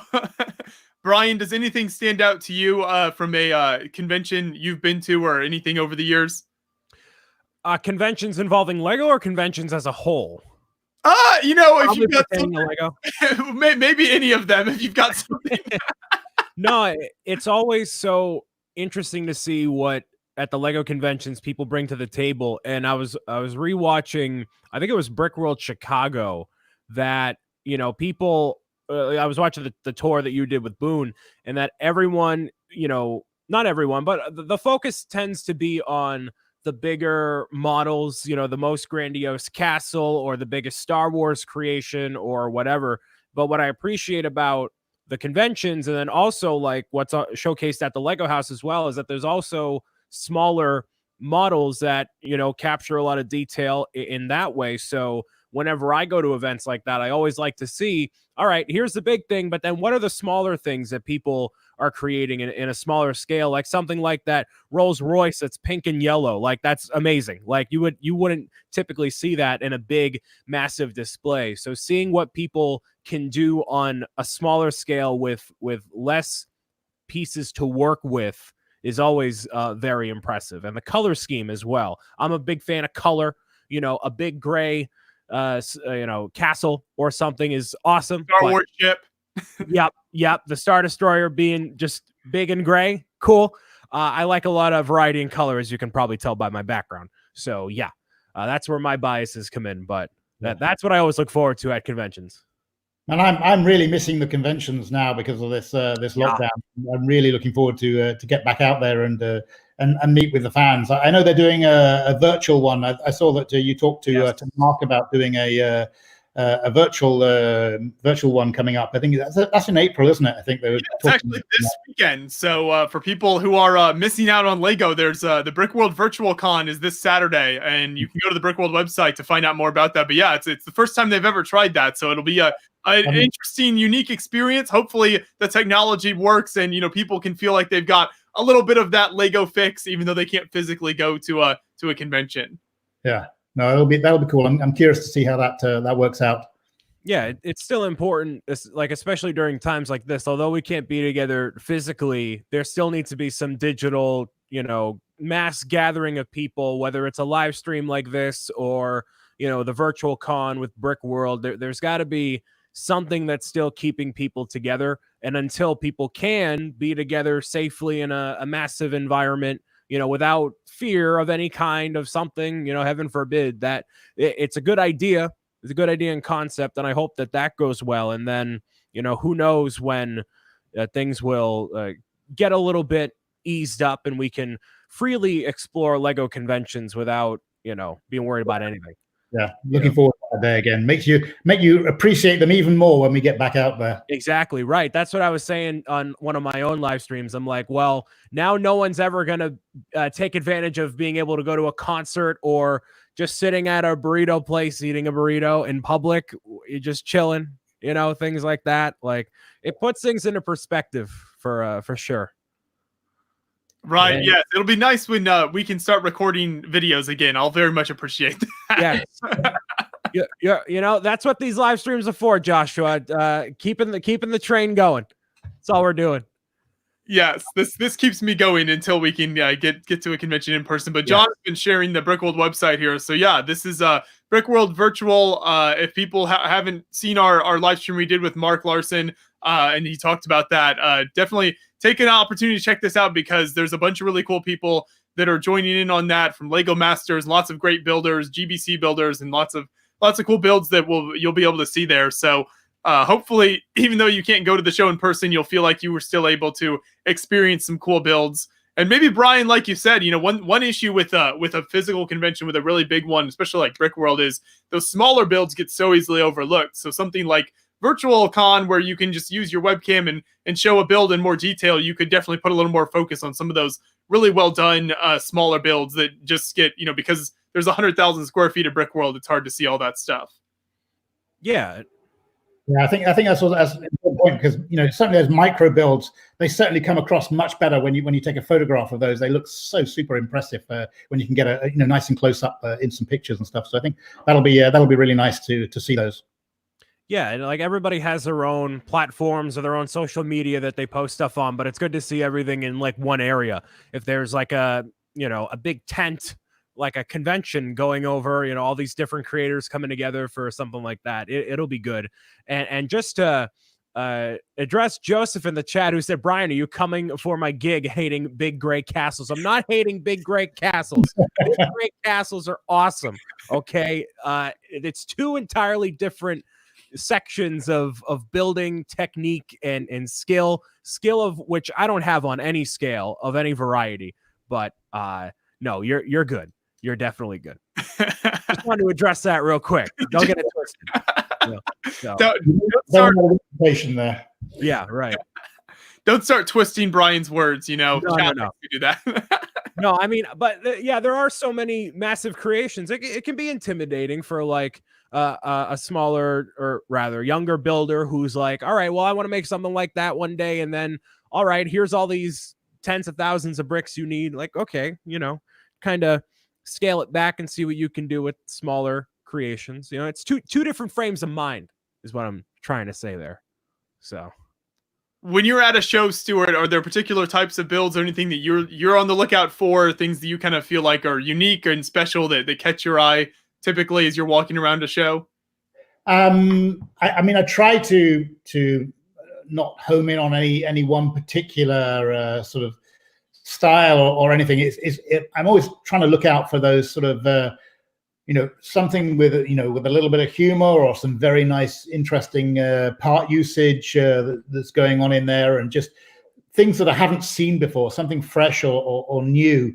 Is always what I'm on the lookout for. It's sort of something unexpected, and I'm constant. I mean, I really miss the conventions, because I really miss the creativity of the fan community. I find it so inspiring. So it's I'm really looking forward to get back out there. I mean, of course, I'm checking the blogs sort of every day and keeping up with the fan media to see what's going on in there. But it makes a real difference to see it for real out there. So I'm definitely looking to get inspired again very soon. That sounds good. Well, that's why we've posted so many videos. So there's a nice backlog on Beyond the Brick. If anyone needs some inspiration during this time, we might not be able to record new videos at conventions, but we've got lots of them out there for people to enjoy. Gotta keep the numbers up. So go back, watch some old stuff. Rekindle that memory from Brick Fair, Virginia, or whatever. Do that. There you go. Exactly. Yeah. Henry in the chat asks, Beyond the Brick, what's your favorite mock? And I think anybody could answer this, but that's always such a hard question, because there's so many incredible builds that people do, and it's hard to choose one that's my all-time favorite. But I am always drawn to the historical builds, particularly like military history builds, because that's something I have a lot of interest in. So any of the big like military history or historical layouts always catch my eye, which usually at a lot of the shows we cover, there is at least a couple like big historical layouts that are super impressive. So those are the ones I'm generally most drawn to, and we cover a lot of those for the channel here, and I just really like checking those out and taking in those big layouts. The direct opposite of that is where I fall, where it's all video games and specifically more Nintendo things, which I don't know if you know this, Stuart. I'm very excited for the Mario sets coming out. I read between the lines. Yeah, the last one. Yeah. So anything involving that automatically gets a like on Instagram, or me geeking out about it on camera instantaneously. Man, I'm just so happy. Like every time I think about it a little bit, like if I'm having a down day, I'm like, man, it's on its way. I'm so yeah. As you could tell by my background, very excited for that. Is that August? That one? What? When's that one coming out? Well, I can't remember the launch date of that. Is that August 1st. So counting down the months, getting, you know, I'm scratching on the wall there, sort of just putting the mark on, right. on another day. And Right. Closer. That's my entire 1-bedroom wall is just a giant calendar with like tick marks for the days counting down. In quarantine, it's turned into like a prison cell, so he just scratches Right. it on the wall. But a prison cell looking forward to something really good. You know, yeah.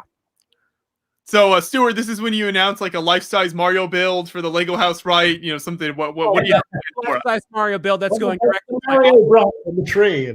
right. It's like the flagpole, Mario hanging from the flagpole. Instead, it's the tree in the Lego house, and he's hanging on there. It'd be great. Yes, you have all of the tree branches can have like Nintendo characters on them that play into to various games, you know, that involve the tree. Each branch is a different level. Yeah, you got to get to the guys. You can't do this to me. You're getting my not expectations, but the gears are turning, and then Brian, it'll be a long time till August 1st, but it'll be worth it. Yeah, you know what? Time doesn't mean anything anymore. August 1st is basically 2 weeks away. It doesn't matter. Yeah. I miss the time when you were as a kid, you used to have the days of the week sewn into your underwear. It's the only way of keeping track of time, I think. So anymore. It's just I'm so excited. All right. I geek out every one of these streams I do with you, Joshua. It always comes up somehow. You know, it's nice. And actually, here's Ben in the chat with a great idea saying he's looking forward to the Nintendo sets. He wants to make a GBC, a Great Ball Contraption sub theme from them. So, you know, you could make a module from the sets and then have the balls going through. I think that would be super cool. If you need any consultation, let me know. I'm your guy. Yeah. Brian, social media.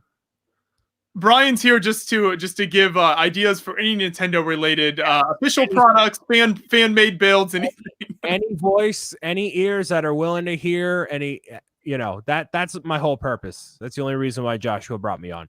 So yeah. Stuart, when will we see GBC in the Lego house? That's something I've thought would be cool for a long time. You know, a lot of our most popular videos are GBC videos. Fans love it. It's always one of, if not the most popular thing at Lego conventions, is people watch those. So you got to get on this. Point noted. No, it's certainly been on the radar at some point to maybe do something about that. But it's you know, GBCs are very sort of tricky, aren't they? They need a lot of TLC in terms of keeping these things going. They're very sort of maintenance heavy, so it's finding a way to do that in a sort of, you know, in a regular setting like Lego House is a little tricky, but yeah, I'm sure we'll solve it one day. So yeah, every time I see a GBC, as much as I see all the modules on the table, I see almost just as many people attending to something at some point in the line. So yeah, it's a lot of maintenance. Yes. Yeah. It's basically just long bouts of panic as you try to keep all of the modules running. So It's not an easy thing, but I have so much respect for the builders who do GBC at shows, because they're the hardest working builders at the show for sure. The amount of effort they put in, they're just, you go and talk to them at the end after the public hours have ended, and they're just like completely dead at the display. But yeah, it's very impressive. At least at a show that they're only kind of running for a short period of a few days. You know, if you've got to have something running in the house every day for, you know, years, then it's a different matter. So we need to take that into consideration, because we probably couldn't staff up like you do at a convention with a GBC. But they are super fascinating. I spend hours watching them, and just the creativity is incredible. Those mechanisms, I can't get my head around them. Yes, so much creativity. There's a shot of me with Tom Atkinson, who has been featured in many of our GBC videos, so a lot of the viewers will be familiar with him, who's run a lot of the incredible GBC displays over the years and has done so much to grow that community, which I think is just so amazing to see how much it's grown, and these displays just get bigger and bigger. And I think it's really cool. Now you've got like the workshops that conventions do, so they introduce people to building modules and everything. So Stuart, have you ever built one before, a module or anything like that? I did actually. I went to Japan Brickfest a couple of years ago, and Akiyuki, I think you may know him as one of the great GBC builders. He was running a workshop, so I joined his workshop and built a module with him. So that was pretty cool. It's very satisfying. It's a module, but it's fantastic. If you're going to build one with somebody, Akiyuki is certainly a good one to do it with. Yeah. And Joseph Zawada mentioned, that they award most reliable module for a good reason. You know, the goal is always to have somebody's module that doesn't break down, and you don't have to be babysitting it the entire time. Somebody, there was a question in the chat about the Lego vault and what I thought of that. So I know, Stuart, I think you mentioned that earlier when we were talking about some of the museum, and there is other vaults outside of just the museum portion of the Lego house that aren't always open to the public, but they occasionally let AFOLs in there during special events and things, a lot of that nature. So the Lego vault is really incredible. We try to record as many videos in there as possible whenever we have a chance to go in, because we know most people can't visit. So we want to give people the content there. So you can see a shot. This actually is from like the oldest section, I think, in there. So these are some of the oldest kits that they have in the vault right there. I don't know what, probably going back to like the 1960s, I would think, for a lot of those. It looks like it, and they call it memory lane, don't they? That area. Exactly. It is a real trip down memory lane when you're going down that, and you open the vault doors, and you just you can actually touch and hold all these sets. It's fantastic. Yeah, there's the years right there, so they have it all labeled, and then you can go through and find all the sets you had from your childhood or maybe more recent ones. They try to keep everything stocked in there. It's really, you can see some of the AFOLs that we're going through when we shot this video, and how excited they are to find all these kits that they had as kids and everything. So it's always fun, and it's always a real treat when we get to go through. So I love it. And if you haven't seen our videos from there, anyone watching, definitely check those out on the channel, because you can see a lot of this stuff that's on display. We did one video, I think our most recent trip to the vault was a 2.5 hour long video going through every single Star Wars set that's in there. And so every Star Wars set basically ever made, because they have them all there, which was a lot of fun. And I had no idea. We ended and I had no clue we had gone that long, because you get so caught up in it, and it's just so much fun looking through everything. Like the Yellow Castle there, another really cool set. So I love that, like, Andres is about to hit his head on the ceiling. He's so tall. Jeez. That's true. He's almost too tall to be let down there. The ceiling, it's a vault, but is there a giant vault door? Are there security guards? Is it just a room? Well, you can't, the public can't get there. So right, it is in the basement area. So it is actually sort of underground, if you like. You do have to go down the steps in the back, and it's like a secret passage door that you need to go through to get down there. So it's pretty cool. Yeah, because I was gonna say, like, the ceiling does seem pretty low, like it's in a basement. So I didn't know if it was like, you got to turn a big metal door and open it and all that. But all right, cool. The digital archive in Lego House is probably a bit easier to navigate than I would think so. Yeah. Yes, but yeah, it's always fun to go down there. So, Stuart, do you ever just wander through there and look at stuff? Well, you still need to make an appointment to go down. It's not just open even for employees. You need to make an appointment to go down there and check out the boxes. So, but yeah, if I need to research something, then I'll make an appointment to go down there and have a rummage through and find the box that I'm looking for, which is very Until cool. The robot overlords of the kitchen take over, you'll use that as the fallout shelter because it's underground and so secure. So. Yes, I think and I'm looking forward to that day when they take over. We all know where you'll be, with all the boxed Lego in the basement. All right, cool, noted. Yeah. The comments on our vault videos are always very entertaining. Lots of people planning a heist and to figure out how they can break in there. So hole number one, they're announcing it in the comment section of a video. Like, why would you do that? There you go, Brian. See, they haven't thought through it like you have. Right. I'm not saying anything. I'm just here on the live stream with 100 people. Yeah. Quietly. Yeah. Right. It's so cool seeing that, like, these boxes are designed the way they are, and then you have the newly released Barracuda Bay in that same way that they paid that much attention to detail, and man, it's so cool. Yeah, that nostalgia factor for some of those sets is so amazing. Do you have much of that, Stuart, where you kind of have that nostalgia of looking back on a lot of sets, or do you mostly just pay attention to the newer stuff, like you said, the ideas stuff like that? No, I had it was a really great when we did the Tree of Creativity in Lego House, because we had to put some of the historic sets on the branches, and so I actually got some closure on my childhood, because I never got the Galaxy Explorer or the 375 Yellow Castle as part of my childhood. So I finally got them as part of doing the big Tree of Creativity, so I could finally build them and actually sort of have that closure on my on that sort of missing part of my childhood. Was fantastic. So right, that's always cool. Yeah, they got Duplo down there. They got everything that you can imagine in that memory lane. So that's why you can record videos there endlessly if they would let us. It's so interesting seeing the perspective of what people, they grew up, like, obviously it's all generational. If you grew up during the 70s, you're playing with one thing, and in modern day, I wonder how many people, and maybe some people in the live stream chat can comment on if they still think that kids still gravitate toward the old sets that kids of that era grew up with, or do they prefer building with the newer things as well? I don't know if either of you have seen a preference, or there's still the same level of draw toward the old stuff that maybe you guys played with in your childhood.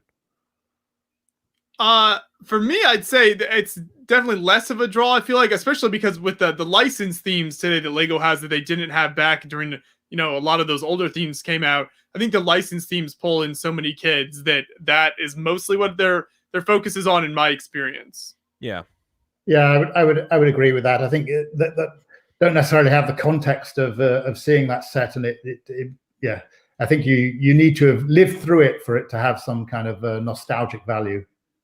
Right. And seeing Barracuda Bay take that classic set, update that, and remix it into a way that's appealing for both ends of the spectrum, the older fans and the younger kids, is really fantastic. So I'm glad to see things like that happening. I want to give a shout out to Martin Harris in the chat. Great builder. We've actually just been posting some of his builds that we covered at Brick Fair, Alabama recently on the channel. So he says, thanks for helping with my quarantine time. Glad you could join us, Martin. It's always great to have you with us, and keep up the good work. If people want to see Martin's work, we've posted several of his builds recently on the channel. So lots of cool stuff to check out there. And then another question for Stuart from Eric. When are we getting a Lego House USA version? Yeah, I think you're going to be disappointed there, because it was always the plan to only ever have one Lego House, and it made so much sense that Lego House was in Billund, 100 meters, 100 yards away from the original owner's home of where it all started in 1932. So it is a unique kind of experience, which only really needs to be in the heart of where Lego started. So unfortunately, there will only be one Lego House, but it'll be here for a very, very long time. So hopefully, at some point, if you're a passionate Lego fan, you'll get to visit. Save up your travel rewards and book a flight over when you can. And like I said earlier, I've heard a lot of people take a European tour, and Denmark is one of the locations, and Lego House there. So. Yeah, you will not be disappointed. Yeah, everything that I've seen from video and hear you talk about today makes it obviously seem like a trip worthwhile if you're a Lego fan, even if, not just if you're an AFOL, but for a whole family as well. There's a lot of variety of things to do. There it is. It's amazing. You might not think it's you might have an older sibling or whatever. It might not think it's for them, but when they get there in the house, that all goes away, and they just get those hands on the bricks. Here's a question. Yes, the Lego House, it is in Billund. That's a good question. So yes, you'll want to head straight to Billund, Denmark, to visit the Lego House when it's open. When we open again, hopefully that'll be soon, but who knows?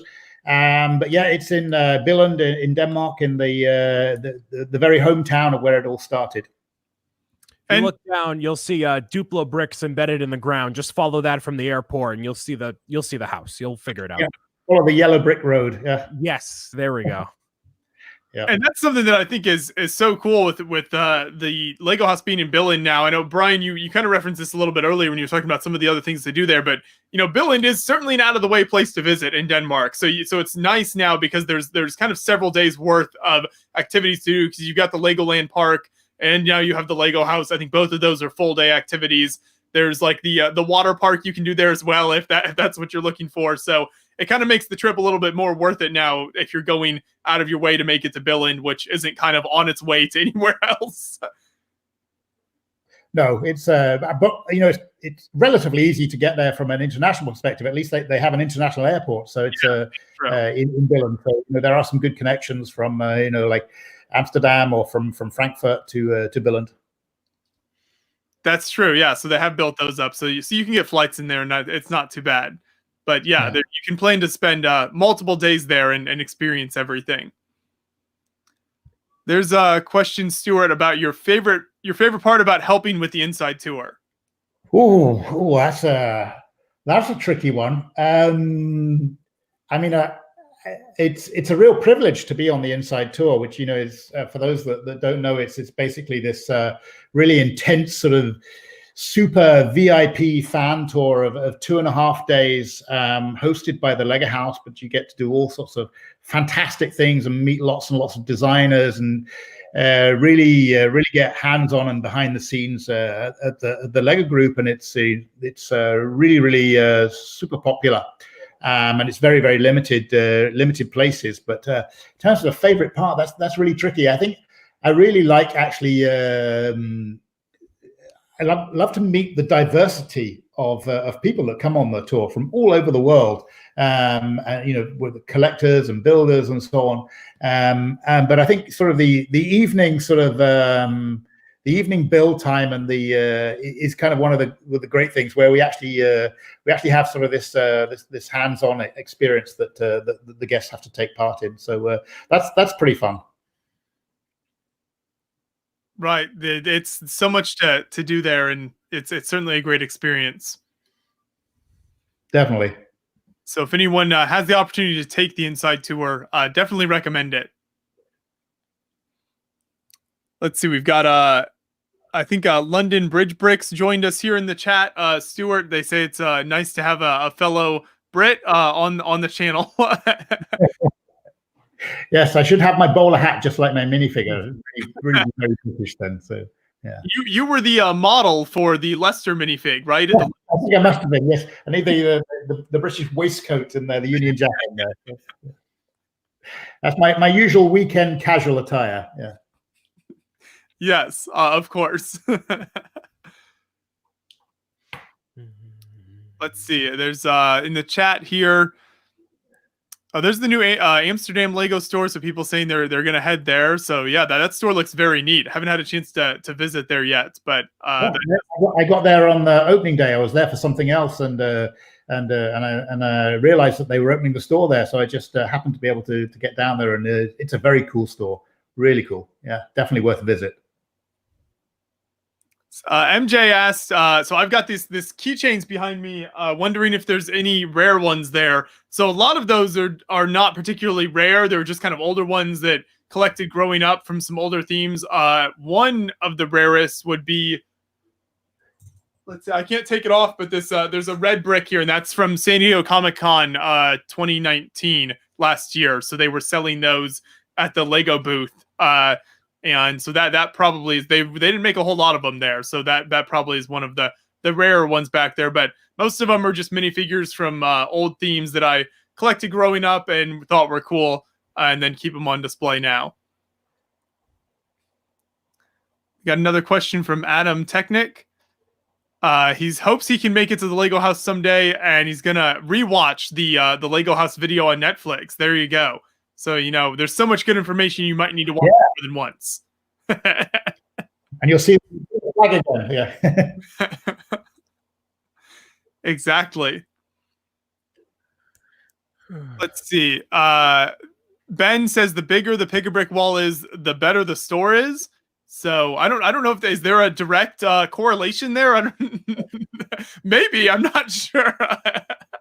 Well, I guess it's whatever you're into. So yeah.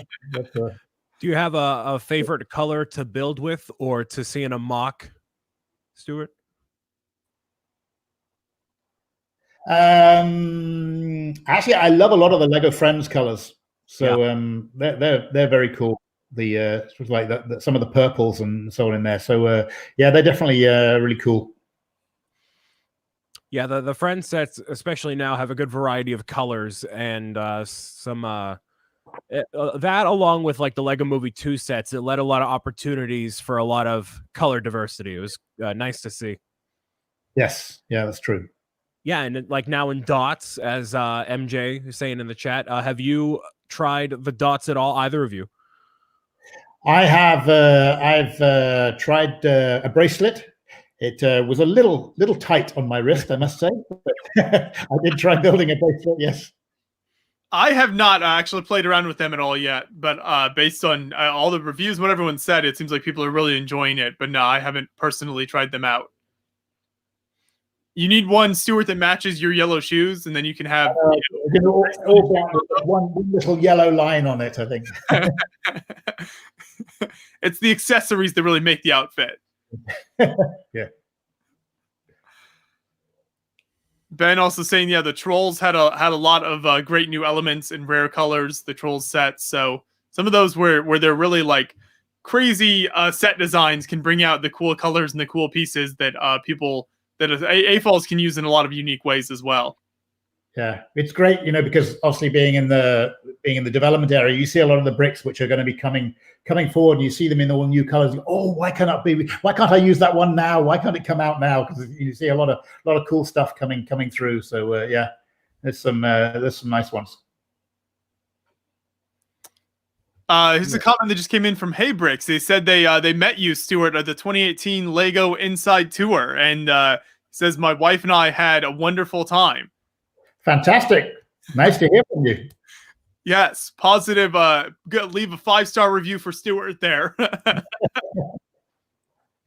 He's wondering when is the next opportunity to have a mock displayed in Lego House. So this is a good time to mention. I know we talked about the contests earlier, but you can mention that again for people who are maybe just joining us, Stuart, and explain what's going on with those. So there are a number of ways to get models into the Lego House, but one of the sort of the easiest and most accessible ways is actually we run a public competition on the Lego Ideas website, where anybody can submit a model idea based on the brief that we have there, and we have two competitions we're running. One is for nature builds with a twist, and the other one is for a mini doll and minifigure vignette scene. And you'll see on the Lego Ideas website, you'll see what the prizes are, and you'll see some of the sort of terms and conditions in terms of the size of the model that you should build. And then we'll select some winners from that collection, and we will exhibit those models in Lego House for a whole year. So you can have your stuff on display in the Lego House, which is always a real treat. And as we've been talking about this whole time, it joins all of the other incredible experiences and builds that are on display there. So it's really awesome that the Lego House opens that up to people. Definitely check out John's screen sharing the website there. Check that out, and you can get all the details on there and see how you can enter. It's well worth it. So, Stuart, did you have anything that you'd like to build with us today? Or I don't know if there's anything in particular. We were hitting I think we're close to 2 hours, so you've been very generous with your time. No, that's okay. It is getting a little on the late side for me. It's getting close to my bedtime here in Billund. So. That's perfectly understandable. You've been very generous for 2 hours here. It's much later where you are, isn't it? So it's 10 to 9 here in Denmark. So I will have to sign off very shortly, but it's been fantastic opportunity to meet up with you virtually again. So it's been really cool to be taking part in this. So thank you for inviting me. Thank you for coming on, and I hope everyone that's joined has gotten some good insight into the Lego House. I think you've shared a lot of good inside tips. So if someone is visiting, you can make sure to get the full experience out of it, because you want to prepare well when you're going there, because there's so much to see and do. You want to get the most out of your experience, including addressing the robots by their names. That's very important. And look out for the guy in the yellow shoes and say hi. Yes, exactly. So we'll look forward to when the Lego house is open once again, Stuart, and you're back over there. Once again, putting off all the activities that you've done at home and working on new builds for us at the Lego house. Yeah, so I'm looking forward to see the guests again in Lego house as soon as we can. I'm sure everybody is looking forward to that. So for people who want to learn more before you head out, Stuart, what's the best place for them to keep up to date with what's going on at the Lego house and any updates for future plans there? So, of course, we have the legohouse.com website. It's a good place to check out. And, of course, we have our social media feeds on Facebook and Instagram. So keep in touch with those to see what's going on. And in the meantime, if you haven't seen the Netflix documentary on the Lego house, get that on the screen and put your feet up and enjoy that during these lockdown days. That's right. And for the hottest memes online, follow Stuart and his social media account. Because as we talked about at the very beginning of the stream, if people missed that, they can go back and watch it. Stuart has recently entered the viral meme business in addition to Lego building. I think I might be a one-hit wonder on that front, though. I think I'm not sure. We look forward to seeing your TikToks coming out soon. Me too. There you go. There it is. Yeah, fantastic. Okay, well, it's been a real pleasure, and hopefully see you guys again soon. And I shall be checking out your live casts again. And take care and stay safe out there. There we go. You as well. Thank you so much for spending time with us today. We always appreciate it. It's always great to chat with you and get your insight. So I hope you have a great night over there, and hopefully we can chat soon. See ya. See you guys. See you, everybody. Talk to you later. Bye. Thank you, everyone who has joined us in chat for our talk with Stuart. I think Brian and I maybe we'll do a little bit of building now since we haven't done any of that yet. So we'll keep the stream going for a little while longer and get some Lego building done. But yeah, thank you. I hope everyone who has been in the chat has enjoyed Stuart. It's always great to get his insight into everything. Get a good stretch in at home. All right, that was a very fantastic time with Stuart there. So I've talked to like a few Lego people before, so I'm like, all right, what level of professionalism should I have here? Should I just let Joshua take the reins on this? Should I, throw in my spice? I'm just gonna let Josh do his thing. It's his channel. All right, I'll just take a seat back here. So, but hey, you had some good questions, Brian. Yeah, that was good. Yeah, and I feel like I always want to ask the questions that he probably or anyone isn't asked very often. And like I've always heard, like, all right, in Denmark, the Lego house is the airport.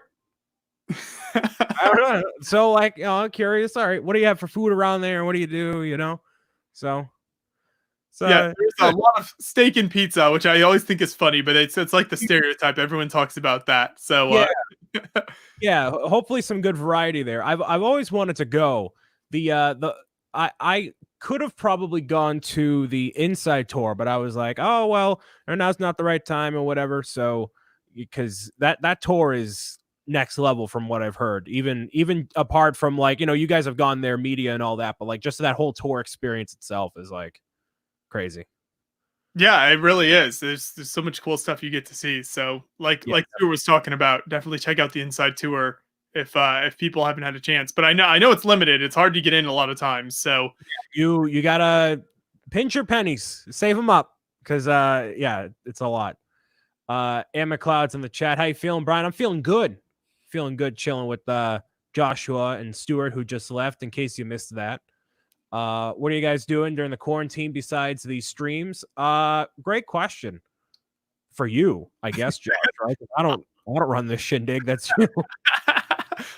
Besides Lego streams, I've been trying to spend time outside whenever I can. Just walk around, play some sports with my family, just do whatever kind of physical activity so I'm not just sitting inside all day. That's kind of the goal. We had some really nice weather here for a couple days, and then it got cold again. So I think it's going to be a few days before we can head back outside for any long term. But I'm trying to get outside whenever possible, at least, and walk around a bit, stay active a little bit, and then that and Lego streams and trying to keep as much content going as we can for everyone, even though we can't be at conventions.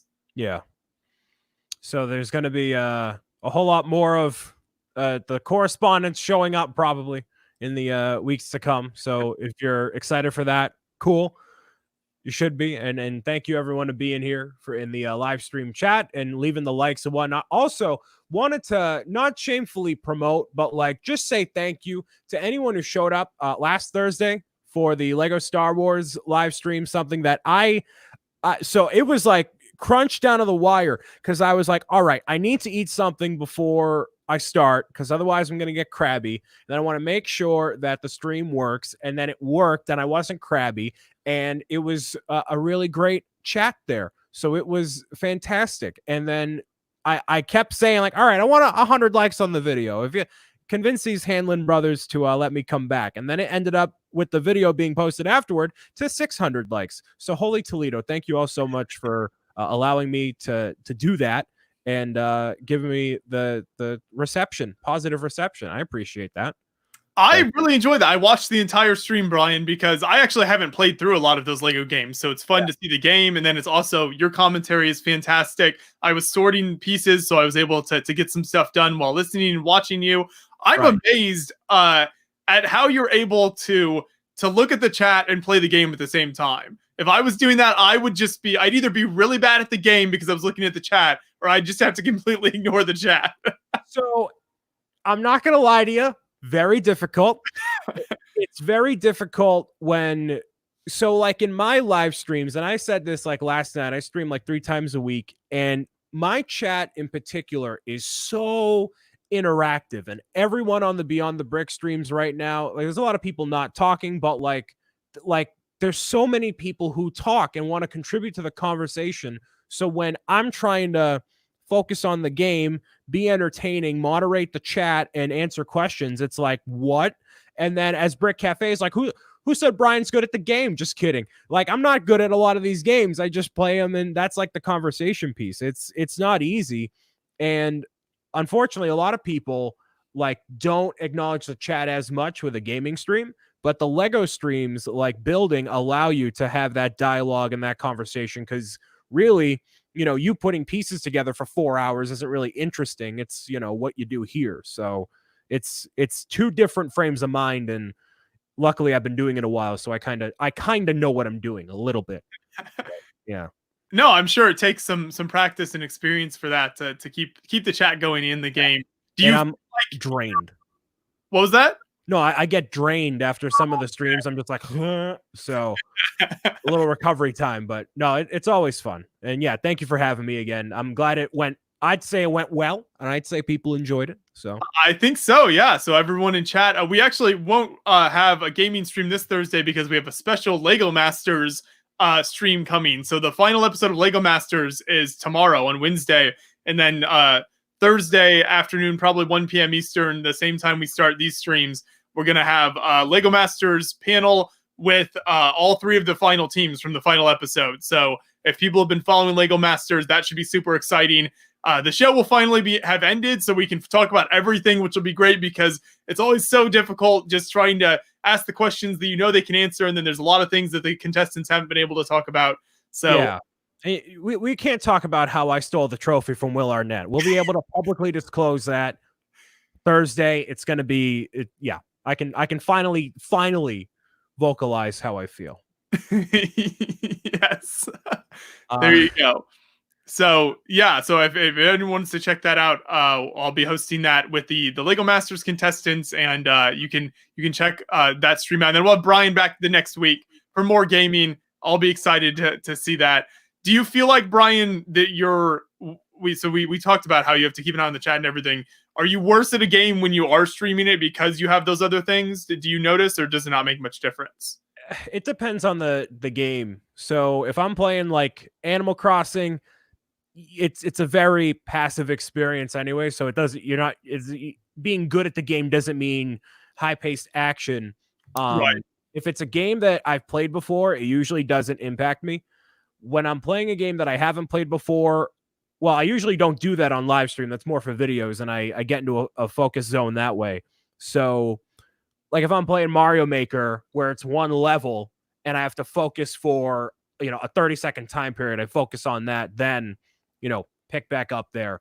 So it's a whole, it's a different mindset depending on the game, and especially if I'm doing Fortnite Fridays where it's like there's always action happening. There's people talking like crazy in the chat. I go, whenever I do like a podcast or a stream like this, my brain goes into like this weird like autopilot, but like not autopilot mode, and I just let the train of thought just flow at the Milky Way galaxy out of just like, I don't know, like, and I don't even know what I'm saying half the time. So, and I forget, like I'll say something 2 seconds ago, and then it's just a conscious stream of thought. This is the inner workings of Brian's brain now. Oh, yeah. No, I love talking about that sort of stuff. Yeah, like Ant McLeod, he's a moderator in my chat. Fortnite Fridays is insane. Yeah. And what was the oh, yeah, here you go. Question from Koopa Kid. So yeah, feel free, anyone in the chat, leave your questions for Beyond the Brick or Brian or anything else. We're happy to interact with you. We'll provide the hot takes, baby. Yes, that's true. Brian hasn't had a lot of opportunities for hot takes this episode. You know why, Joshua? I want to let people talk. I don't want to be that guy that's obnoxious that comes in here spouting off a bunch of nonsense. I want to let the guests talk. Boone's Lego Masters fame. You got Stuart in here. Let people talk.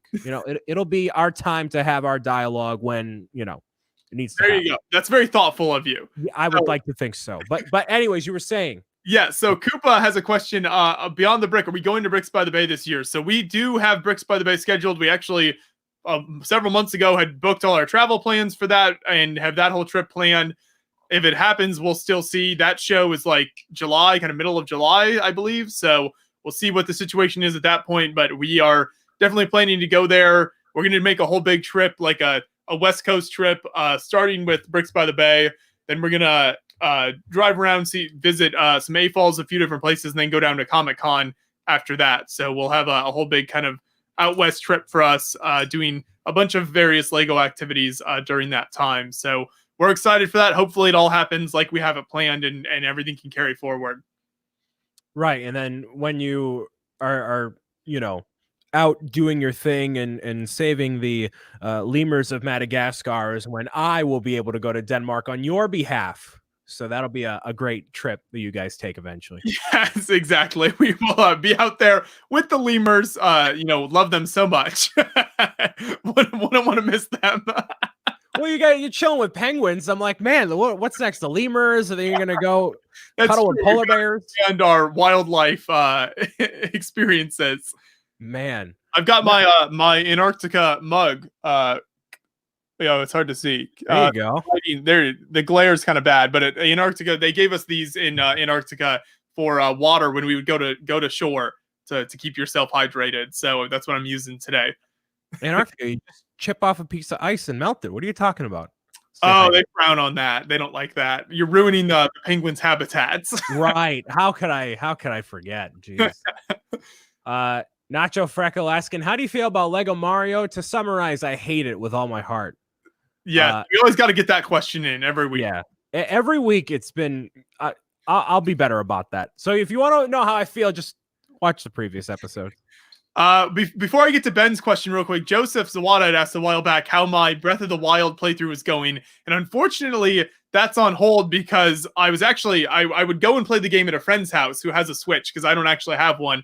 But due to quarantine, I can't do that anymore. So whenever we're allowed to go out and socialize with various people again, then I will head back over and pick up where I left off. But I unfortunately had to put that on hold because I don't actually have a Switch myself and have not, even though Brian and other people have been telling me I need to get one, I haven't quite pulled the trigger on that yet. But maybe eventually. Yeah, totally. So yeah, going back to Ben's question about some type of coverage for Brick World Virtual, is there any way that makes sense? So we thought about that, and I don't know. John and I are planning to go into the rooms there and at least see what people are showing off and everything. So we're planning to be present there. We don't have any coverage of it planned at this point, just because I think the way it's going to be set up, and it's still a little unclear exactly what exactly the video footage and everything will look like, how it'll be set up. But I don't think there's any easy way to capture like the webcam footage and really turn that into videos of builds like we normally do from a convention.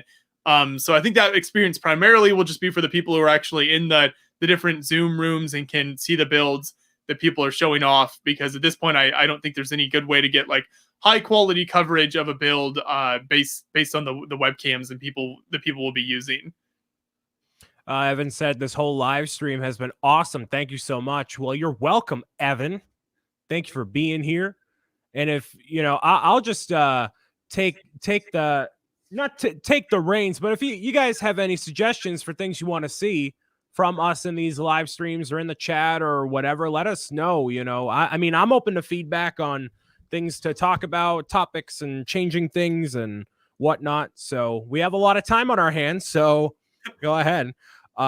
What's better, Lego Star Wars or Harry Potter? We don't have 5 hours to discuss that, but I'm going to say, I think the newest iteration of the Harry Potter sets, as I've said before, in a previous stream, that since the movies and the source material is all already out and fully developed, the sets are better executed because everything makes sense rather than it being just, based off of concept art or things like that. It's an official thing that's canon with the right outfits and characters and setting. So I would say Harry Potter between the two for me, but I'm not the massive Star Wars fan, so that's where I fall. For me, it'd be Star Wars. I've never actually gotten too into Harry Potter. It's kind of a fandom that someday I'll take the time to dive into. I've never seen the movies actually, which is something I know. It's hard to believe. So it's just like a fandom I never really got into. But someday I'll finally catch up with the rest of the world and experience that. So right now for me, Star Wars is what I'm a bigger fan of. It took me a while too, but then I saw the first and second movies, and then I saw 7 in theaters when it was out before Fantastic Beasts, just on a whim. And then I watched number 3, and number 3 is like not objectively the best. It's like the best. So I saw 3 and I'm like, oh, now I got to watch all of it. So yeah, that makes sense. 3, you'll be good. Let's see. Somebody, what day will you live stream World War Brick? So unfortunately, Logan, thanks for the question, but World War Brick, Brickmania just announced that for people who haven't heard of that event, that was going to be Brickmania's event in Minneapolis at their headquarters this year in June. They just announced that event was canceled for the year and they moved it to next year. So same date, I believe, same weekend next year, if I'm not mistaken. So very similar time. If you're available that time in June, it was going to be the weekend before Brickworld Chicago. You can see that, but they don't have any like online virtual con plans or anything like Brickworld is doing that I'm aware of at this point. So you'll just have to wait until next year to experience that, which is disappointing because I think there are a lot of great military builders who can have stuff on display there. But it'll hopefully be back next year, bigger and better than ever, and we can wait for that. But that's a good question. I think I saw. Oh yes, MJ asked about Scareback as well. So we do have Scareback on our plans this year. I would think by then, that's the end of September, things would have died down enough that the shows could be taking place. That's certainly the hope. So we'll be there covering Scareback once again this year. That's kind of become our go-to European event every year. This will be our 4th year or something now, I want to say. So definitely, if you're there, make sure to hit us up and say hi. We love meeting people at shows. It's always great to chat with fans at any of these shows we're at. So whenever we start going back to them, feel free to hit us up. I think a good blanket statement is everything is scheduled to happen until it doesn't. Yes.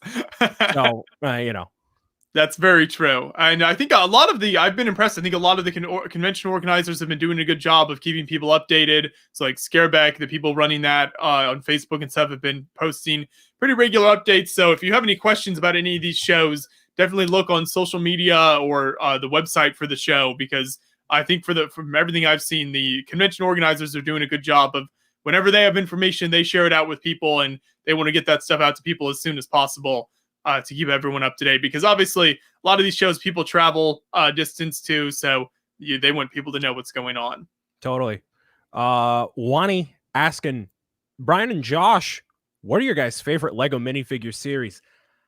I will say, as much of a Harry Potter fan as I am, I thought it was very unique and cool to see Lego give some extra attention to Halloween in the form of the monster minifigure series. So there's not another definitive series where I'm like, I love all of these except that one. So I'm going to go with that one until they come out, if they come out with a Lego Mario thing. But that's just me. Oh, yes. Then that'll immediately move to the top. Oh, yeah. What about you? Whatever series had the Roman soldier in it, because that might be my all-time favorite minifigure. I don't remember. It was like series 6 or something, I want to say. I forget the exact series number, but that Roman soldier minifigure is just so amazing.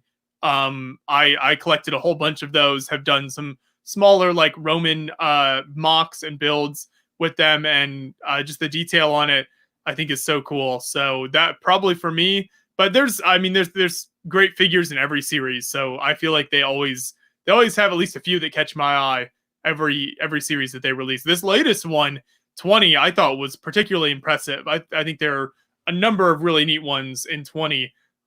When we first saw those at Toy Fair this year, I was surprised at how many there were that really caught my eye. Totally, yeah. Do you try to collect many of them, Brian? Will you like go in the store and feel them up, that sort of thing, and try to see what you can do? No, unless a couple really strike me. I'm not really, there's a couple of them that I really like. The Statue of Liberty, I think, is a really cool one. Like, we did that minifigure showdown video, and I a lot of them that I love are on that list. So yeah, Statue of Liberty. I really like the clown from, I don't even know what series, but the one, it was when I went to Toy Fair, and I got it in my goodie bag as like an early preview for the minifigure series. So that is a special place in my heart. The first time, I think the balloon animal mold was showcased, so it was pretty cool. That balloon animal mold was super cool with that. Yeah. But a couple figure, like any of the suit characters are typically cool. Not really a whole lot of favorites on a grand scale there. I mean, yeah, the monster ones are great, Harry Potter ones are great, but yeah. So yeah. Let's see here. For people who didn't see our minifigure madness video, the contest is over, but it's still worth watching because there's some real hot takes in that video as well on which are the best minifigures. So that was a fun one to record, Brian. I'm glad you were able to do that with me, because that was really fun. Yeah, it came down to the Statue of Liberty or the Hot Dog Man, which, yeah, obviously since Lego is an international product, the Hot Dog Man wins. If you're not really, if you're not from the US, Statue of Liberty doesn't carry as much weight. But yeah, that deserved to win out of all of them. As much as I advocated for the classic Space Alien, I knew better. That Hot Dog guy was going to take the cake. Yeah. Brian, what would you say is the best Lego Harry Potter set?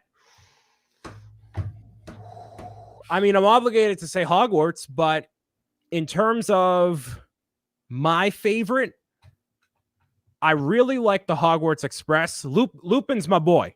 That Lupin I really love because obviously 3, great movie in general. I'm looking on my shelf here. I have all of them built.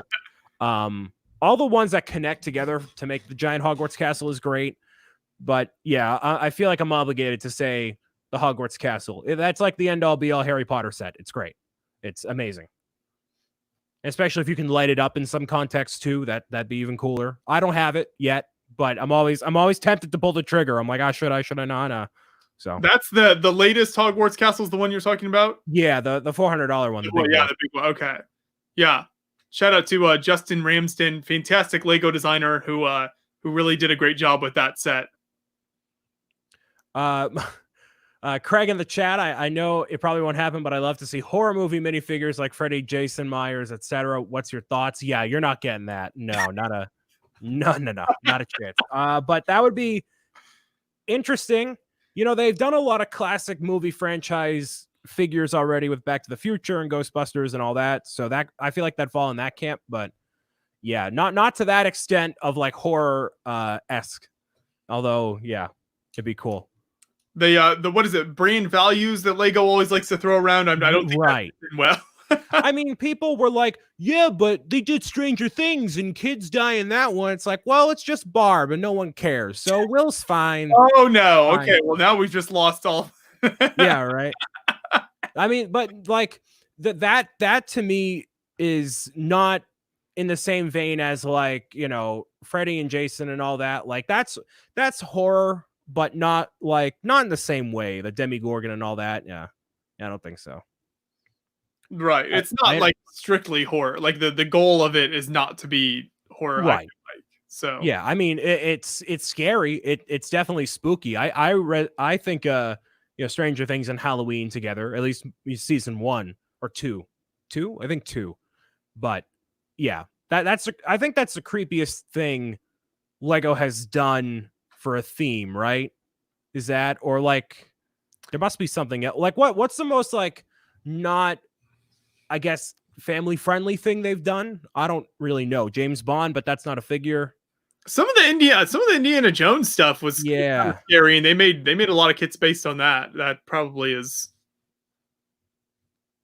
Apparently, last Brickbender made a minifig scale Bowser, and it's on his Flickr. Ooh, I gotta check that out. go give a like over there. Oh yeah. Mike Hunter asked, how about a virtual tour of the home studio? So Mike, if you're talking about Beyond the Brick, I don't know, Brian, you can address this next. Beyond the Brick studio here that I'm sitting in, we actually have a full video that we made last year as part of our 500,000 subscriber special videos. So that's on the channel. If you search around for studio tour, you should be able to find that. And we go in depth on pretty much everything we have on display here. And there have been some things added since then, but that covers most everything. If you want to check that out, I think that video ended up like 50 minutes or something crazy, just like our archive memory lane videos. Things go way longer than we think once you start talking about everything on display. There's our 500,000 subscriber special right there. So yeah, if you want to see everything we have in the studio, you can check out that video. And then Brian, have you done an in-depth studio video? No, because it's always a mess, and I'm never quite satisfied with how it looks. So this is all I'm willing to show back here. Everything else, it's all stuff everywhere. I recently, and it's recently come back having a mouse problem. So I'm trying to like get stuff out and keep it clean and try to, and it's not even like I have a lot of stuff everywhere, but it's not like food. It's just like, it's an old building. It's a brick building. So it's like, you know, they find their way in. So I gotta really clean stuff out, like, for sure. But yeah, everything's a mess all the time, except back here. And even this gets to be a mess. So there's Stuart's minifigure right there on our wall. This was the beginning of our tour. We showed the minifigures. You can see him with the top hat there. So if people were watching earlier when Stuart was on, he showed the meme he made with his minifigure, and you can see the one we have on display there, along with some of the other convention minifigures. And shout out to Andreas, this minifigure there in the orange hat. This is Umgabot figure, Brothers Brick. We try to represent everybody we can. Nice. So that's a look at some of the studio here. Craig asking, you guys buy like kits for your sets, or do you avoid them? I don't know about you guys. I don't have any just because of cost. I want the Hogwarts castle, and like kits I've seen range from 140 to 200, and then also I gotta maybe take stuff apart, and that's a lot of effort. So if I were building it at the same time as the castle, that might be different, but it's always, you know, a cost versus effort thing for me. I don't have an issue using them. I think they look great, but yeah, I haven't bought any. I have not. Yeah, I've seen some really well lighted builds. I've never bought any for personal display either, but it would be cool to experiment with some things. I don't know, something like the Ninjago City or something back here, and put some lights in there. I think could be really cool. So lighting certainly can add a lot to a build. Definitely. Let's see. Evan makes a good point about Lego not doing any war-related builds, so they avoid things that are scary or bloody. which is true to an extent. But like we were saying with Indiana Jones and Stranger, I mean, it's not like a hard and fast, definite rule all the time. So it's kind of a blurry line there, I guess you could say. Yeah, right. Totally. And you prefer the branded sets over the original Lego themes? Mix of both. I'm not really biased toward one or the other, but Lego does enough collaborations with companies that they can have a lot of variety and they not only do the collaboration, but then bring something new when they do that collaboration. So it's like, wow, you're really young there. Jeez. This might be, so what that threw me off. I'm like, what? Clip in the studio tour, because this bookshelf that we're showing has been here since the very first podcast days, and that was in the background of all the early podcast episodes and everything. So I think as part of the studio tour, John had edited in an old clip so people could see what it looked like. But yeah, I have a bookshelf to my right here that has been like the mainstay since day one of Beyond the Brick. That's before I knew about you guys. So you used to do a podcast? Yeah, so we started as an audio-only podcast on a podcasting network, and it actually something that a lot of people don't realize is John and then our older brother Nicholas did a Google podcast where they talked about like Google products and Google News, and so they kind of had the equipment and the know-how for all of that stuff, and then I had more of the Lego interest, and so the podcast network that they were doing theirs on, the guy who ran it agreed to let us start a Lego show, and then we went from audio only to Google Hangouts and did that for several years, to do interviewing people on Google Hangouts and all of the wonderful technology issues we dealt with for years with that. Yeah, that's a lot of issues that we had there. The live streaming technology has improved a lot since 2011 when we first started, so it's a lot easier to do that stuff today. And then we did the streams on Google Hangouts for a while, and then once we really picked up going to conventions, eventually it just wasn't worth the time and effort to do the long form interviews anymore, because we were so busy traveling and doing convention stuff. So that's the kind of short version of how we transitioned over the years. But the whole time we've had the bookshelf here, and that's where we display all of our badge bricks we get at conventions are on there, along with a lot of other small little unique builds for various places. Yeah, I was going to ask you why you guys don't do the podcast anymore, but that explains it.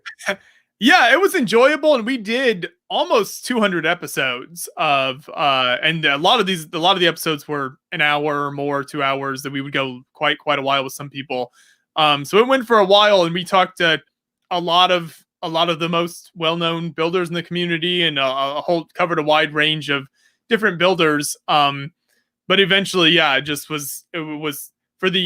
was always a much more niche thing than our convention interviews, because they were so long form. It obviously had a much less of a broader appeal. So then the time required to put into that just wasn't paying off with the views it would get. So, and I like doing the in-person interviews, going to conventions and stuff. So that's a nice format.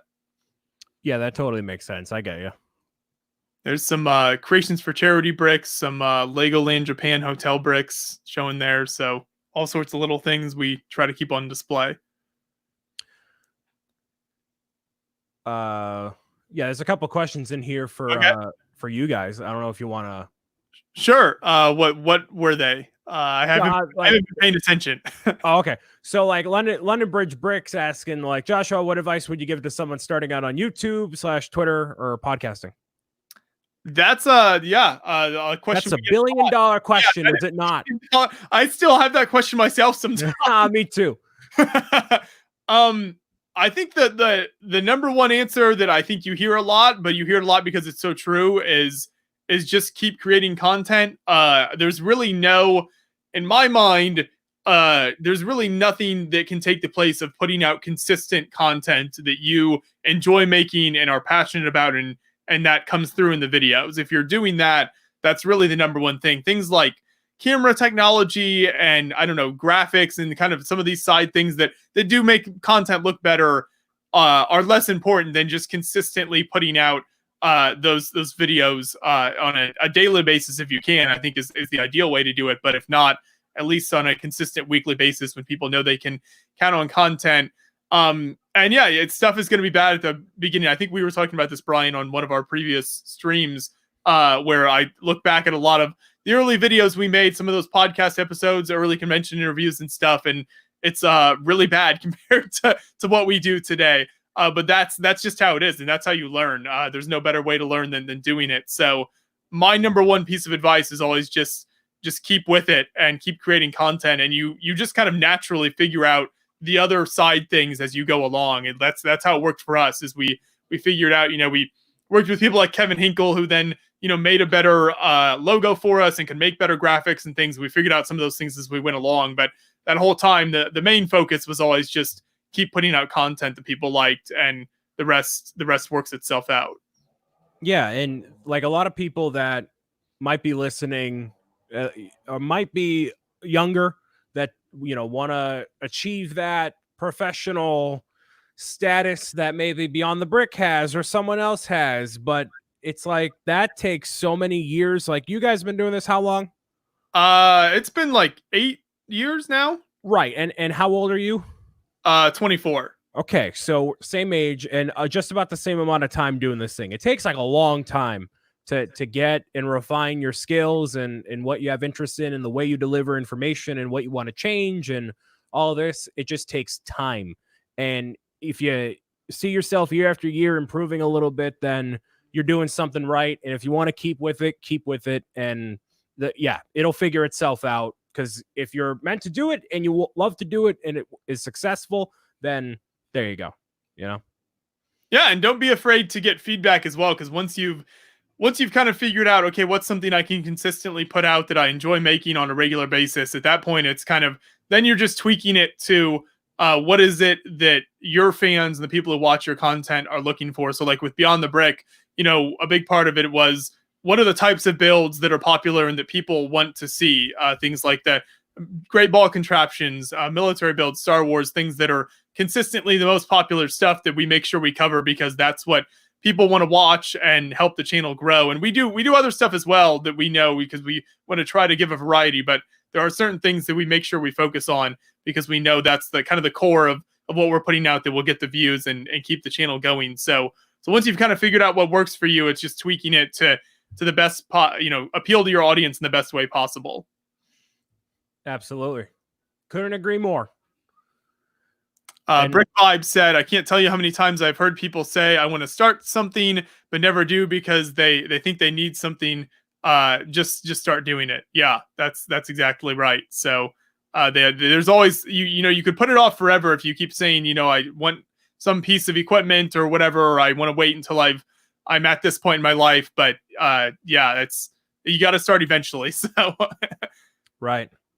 Absolutely. Eric was asking earlier, do you think Lego should or will make a Ghostbusters set for the new Ghostbusters movie Afterlife? If anything, that's going to come out next year because that movie got pushed too.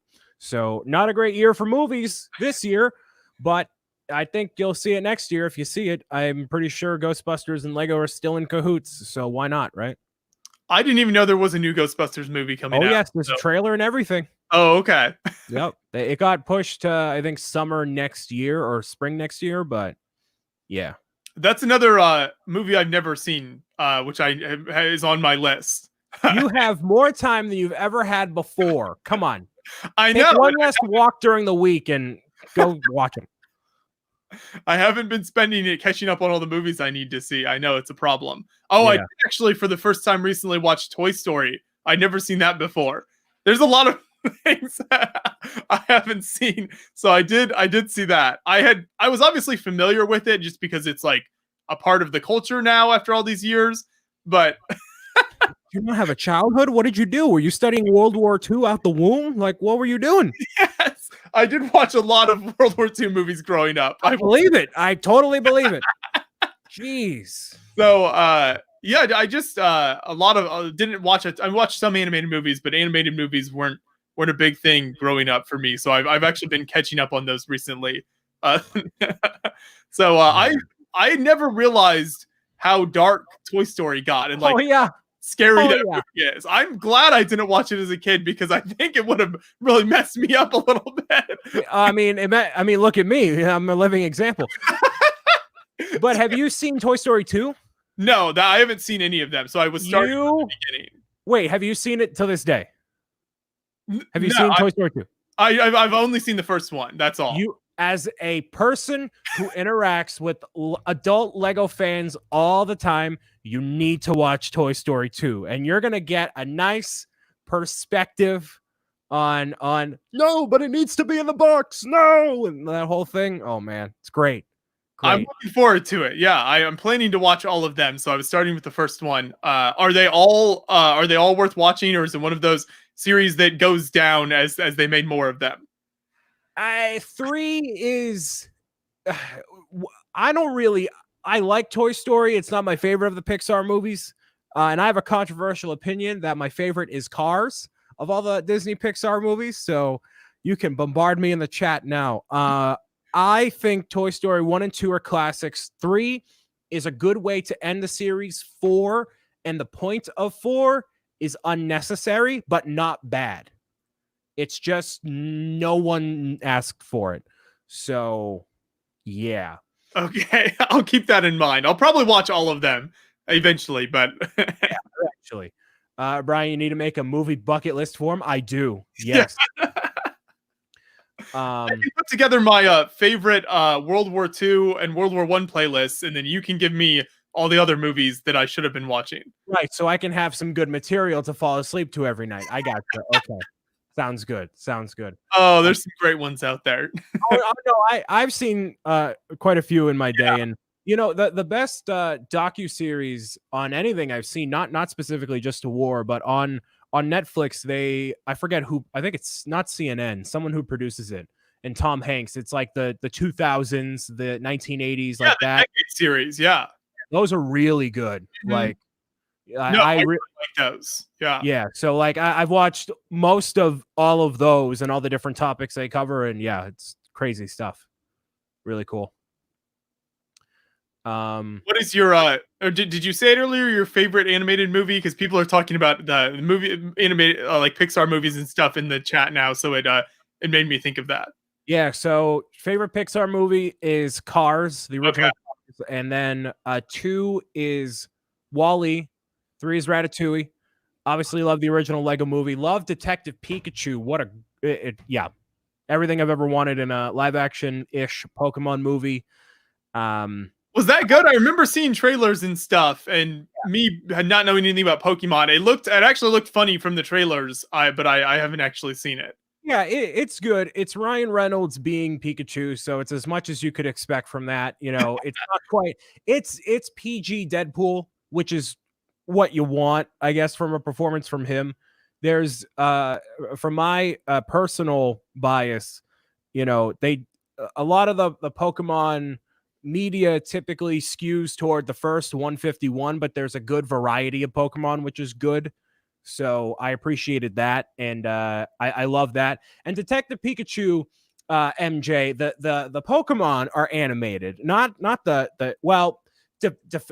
How do you define animation? Do you define the 3D CGI as animation? Because technically, then Pokemon is animated, you know. So, Sarah Starbrick saying, "No, Josh, don't watch Detective Pikachu. It's horrible." Can I get Sarah banned from the chat? I can't have that sort of negativity in my. There's no dissenting opinions allowed in the chat. No, that's an objectively wrong opinion. No, sorry, man. No. But I mean, if you don't love Pokemon, it doesn't really do anything for you. But you know, I see. Pokemon, I've given up on that. There are some things that I think I'll experience the fandoms and try to get into at some point, but Pokemon, I think I've realized is just too much at this point in my life, and I've given up. Yeah, I could talk your ear off for hours, but it's so much information. Right. Yeah. I mean, the interesting thing about Pokemon, from my perspective, is the like the way that a lot of the legendary monsters and folk tales for some of the Pokemon are actually from ancient folk tales of across all different cultures. So that's pretty cool. You know, no one's ever told me that before. Now that's how I would have been interested. Oh yeah, right. Like, you know, there's a creature that rules the land, the sea, and the sky, and that dynamic and how that correlates to, you know, ancient fairy tales and all. Yeah, it's cool if you're willing to play the games for hundreds of hours, which you're probably not. So the lore is cool though. Right. No, it certainly seems like it based on what people say. So I can understand how people get so involved.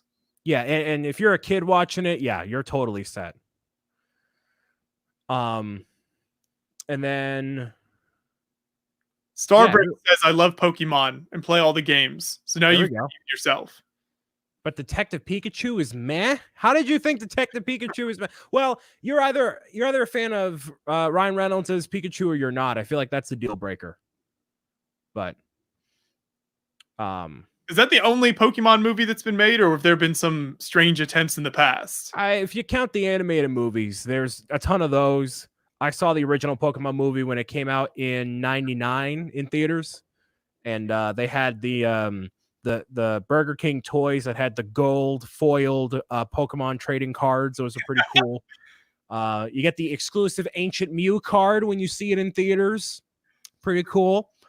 But yeah, in terms of live action, it's just that. And then they're going to come out with more movies, obviously. I don't know when. They haven't announced anything, but it was definitely successful enough to warrant a sequel or 3. So. Right. And with that fan base, you certainly think people would be going to check it out. Yeah, totally. Brian, as you love video games, have you ever built a console or joypad out of Lego before? I have no skill. I do not have a lot of Lego skill. I love talking about the things I love talking about, but in terms of putting the bricks together to do the thing, no. I leave that to the professionals, and I would sooner nag any designer relentlessly to build the thing I want them to build than to build it myself. That's your roundabout strategy of getting the build. It's just it's worked a lot of the time. I mean, we finally get Lego Mario, so who knows what's next, man. I like that strategy. Yeah, I mean, it's worked so far, so why not? So, Adam asked, are there more Lego movies coming out? That's a good question. I don't think there is anything announced at the moment, is there? No, I mean, so the Lego movie was such a unique, not flash in the pan, not quite, but like it took everyone by surprise because of what it is and what it set out to do. And it was objectively a fun movie, a good movie with a good message, even if you don't care about Lego, like it's still enjoyable. And then the technical marvel of it and all that. But with the other movies that followed afterward, Lego Batman was great because it was the first, relatively good DC movie we had at that time. So that was great to have that. And then Lego Ninjago came out, and that felt more like, all right, this is for a very specific demographic, doesn't have as much mainstream wide appeal. Right. And Lego Movie 2 definitely felt more like a kid's movie. And for me personally, I found when talking about the movie and talking to people in general, if you grew up with a sibling, then you resonate with the movie more. I'm an only child. I thought the movie was just okay. All of the singing parts, I'm like, so it just wasn't what I grew up with and what experiences I had. Everyone who I've heard say they have siblings, like, oh, I really liked it, or I thought it was really good. That's me for sure. Yeah, I think like you see the sibling dynamic play out. That basically is exactly what I experienced growing up. Yeah. So right, but I can see what you're saying. If you didn't experience that, then it's harder to connect with it. But yeah. I thought the second one was very good. Right, and there's a difference there. So what would the strategy be for a third Lego movie or something else entirely different? I don't know. But since we haven't heard about anything yet, you're not getting one for another 2 years at minimum, because these take a while to develop.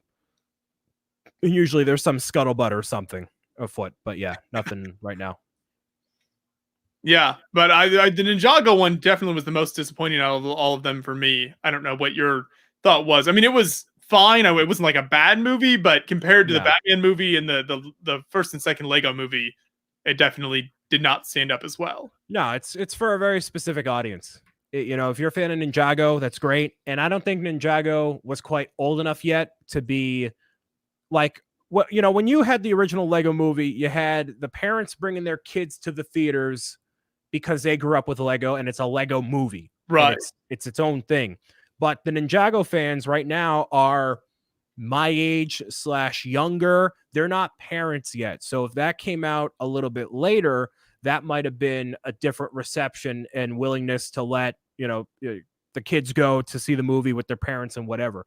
Because as much as it is a kids movie and it's going to be driven by sales from merchandise that are consumed by kids or whatever, it's the parents that are paying for the tickets and paying for the toys and needing to sit in the theaters with the kids as well. So if parents have more incentive to go, then more ticket sales are going to happen. So that being an Ninjago movie doesn't have as much of a wide mainstream appeal as the original Lego movie. So I feel like a lot of the diehard Ninjago fans I've heard talk about the Ninjago movie, they love it or they don't like it as much because it doesn't carry the same things from the show and whatever. I've never seen the show, but it needs to have that wide mainstream appeal because this is a multi-million-dollar movie that's got to make up its budget.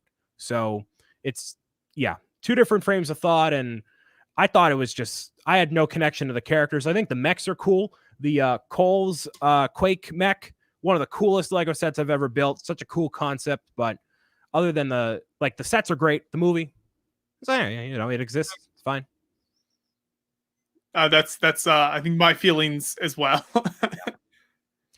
And Brick Monster, they're actually making a Super Mario movie that should be coming out next year or the year after. So I'm all in. All in on that one. Cameo appearance in? What? You going for a cameo appearance? No, I have tried. So I've been thinking. So my favorite Pokemon of all time, Piplup / Empoleon. There's a Piplup right over my shoulder there, made out of Lego. That was that cool build you were showing on one of the other streams, right? Yes. Yeah. So I'm like, all right, if I could advocate to be any character in any movie or do anything, if I wanted to put a social media campaign out there, what would I do? I would want to be the voice of Empoleon in the next Pokemon movie if Empoleon were to be in the Pokemon movie. I think I could do an Emperor Penguin voice, channel it within me and do it. So no cameo in the Mario movie as far as I know, but the Pokemon movie, that's where I throw all my energy toward is that. So who knows? Any casting directors watching right now? Yes. Ryan. I can slide right on my belly down a mountain. I can shoot ice out of my mouth, and I'd love to voice an Emperor Penguin. He brings the entire skill set. Yes, everything. I love blue. It's great. Works out perfectly. I got the physique of a penguin already. I don't see the problem here, man. Contact him at Bricks O'Brien. Yes, at Bricks O'Brien across all social media everywhere. Make it nice and easy for you. I like it. I haven't heard of the old Super Mario movie. That was like the 90s. It came out, right? 80s? I forget. Okay. It's meant to be forgotten. It's a movie that was plagued with many issues and it's just not good. Not a lot of heart and soul in that one, and it does not invoke the whimsy of the Mario universe.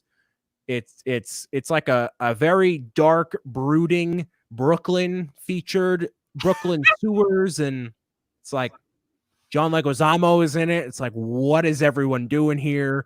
It's like everyone that's in the movie feels like they came back from a smoke break, did the take, and went back out for another smoke, is what it looks and feels like the whole time. So it's not great. I've seen it once, and that is enough. So you're ready to move on. I've been ready to move on since the second I started that movie. So Brick Monsters asks if you've heard of the Super Smash Brothers movie universe. That is fake news. Not a thing. There you go. It's been put. There you go. All right, great. Cool. Let's see. It's definitely not Mario Bros, but I liked it. It's dark. We all have weird taste, Timmy. There you go. That's fine. Let's see. I mean, I feel like I should. So you know what? A piece of content I wanted to talk to you about. I feel like when the Mario sets get a full grand unveiling, everything August 1st, I feel like there needs to be not one of these dedicated to it, but a whole dissection of the line and other stuff. I don't know what, and this is inside baseball stuff. I don't know what you guys wanted to do for new types of videos and things, but we're always open to ideas in the chat, or Brian, anyone, if you have ideas, we always are open to it. There you go. So if you want to see me talk even more about Mario once the cat is really out of the bag, there you go. Doc Sampson in the chat. There you go. Hey, Doc, what's going on? Nathan Wallace points Super Mario Brothers movie 1993. 93. I'm glad someone remembered. Thank you. Appreciate that. Do you think there's a chance of seeing a Legend of Zelda sets again? This could be its whole episode. I can't keep doing this. I can't. But this is why it should be its own piece of content. People clearly want this like talked about, and I don't know of many more people that would be willing to dive in, because you're not a diehard Nintendo fan. So like, right, I would be happy. I think we'd be happy to host a video of you dissecting things. We're for that. I mean, we don't actually do a lot of that on the channel, of like, because most of what we do is focused on mocks, so we don't do a lot of like new set dissection. But if you clearly have an opinion on it, then I think we could do that, and I think you could make some good content out of that. Yeah, so that's something I wanted to ask you about before. Like, what was the decision for you to, and you don't have to say what you want, but like to go from focusing to mocks as opposed to what a lot of other Lego creators do, which is the news and, you know, set analyzing, and what was the decision there between those two? So we experimented with a number of those different things in the early days. So this kind of comes back to what I was saying earlier about like trying things and seeing what people respond to. The mocks were always a focus because we were doing the long form builder interviews, and so obviously the focus of those were the builders and looking at what they had built. So mocks were kind of always there. I experimented years and years ago with doing like a weekly news wrap-up show, where I would just look at the news, whatever had happened that week in Lego news, and talk about it and give an overview and kind of some of my opinion and thoughts on what was happening.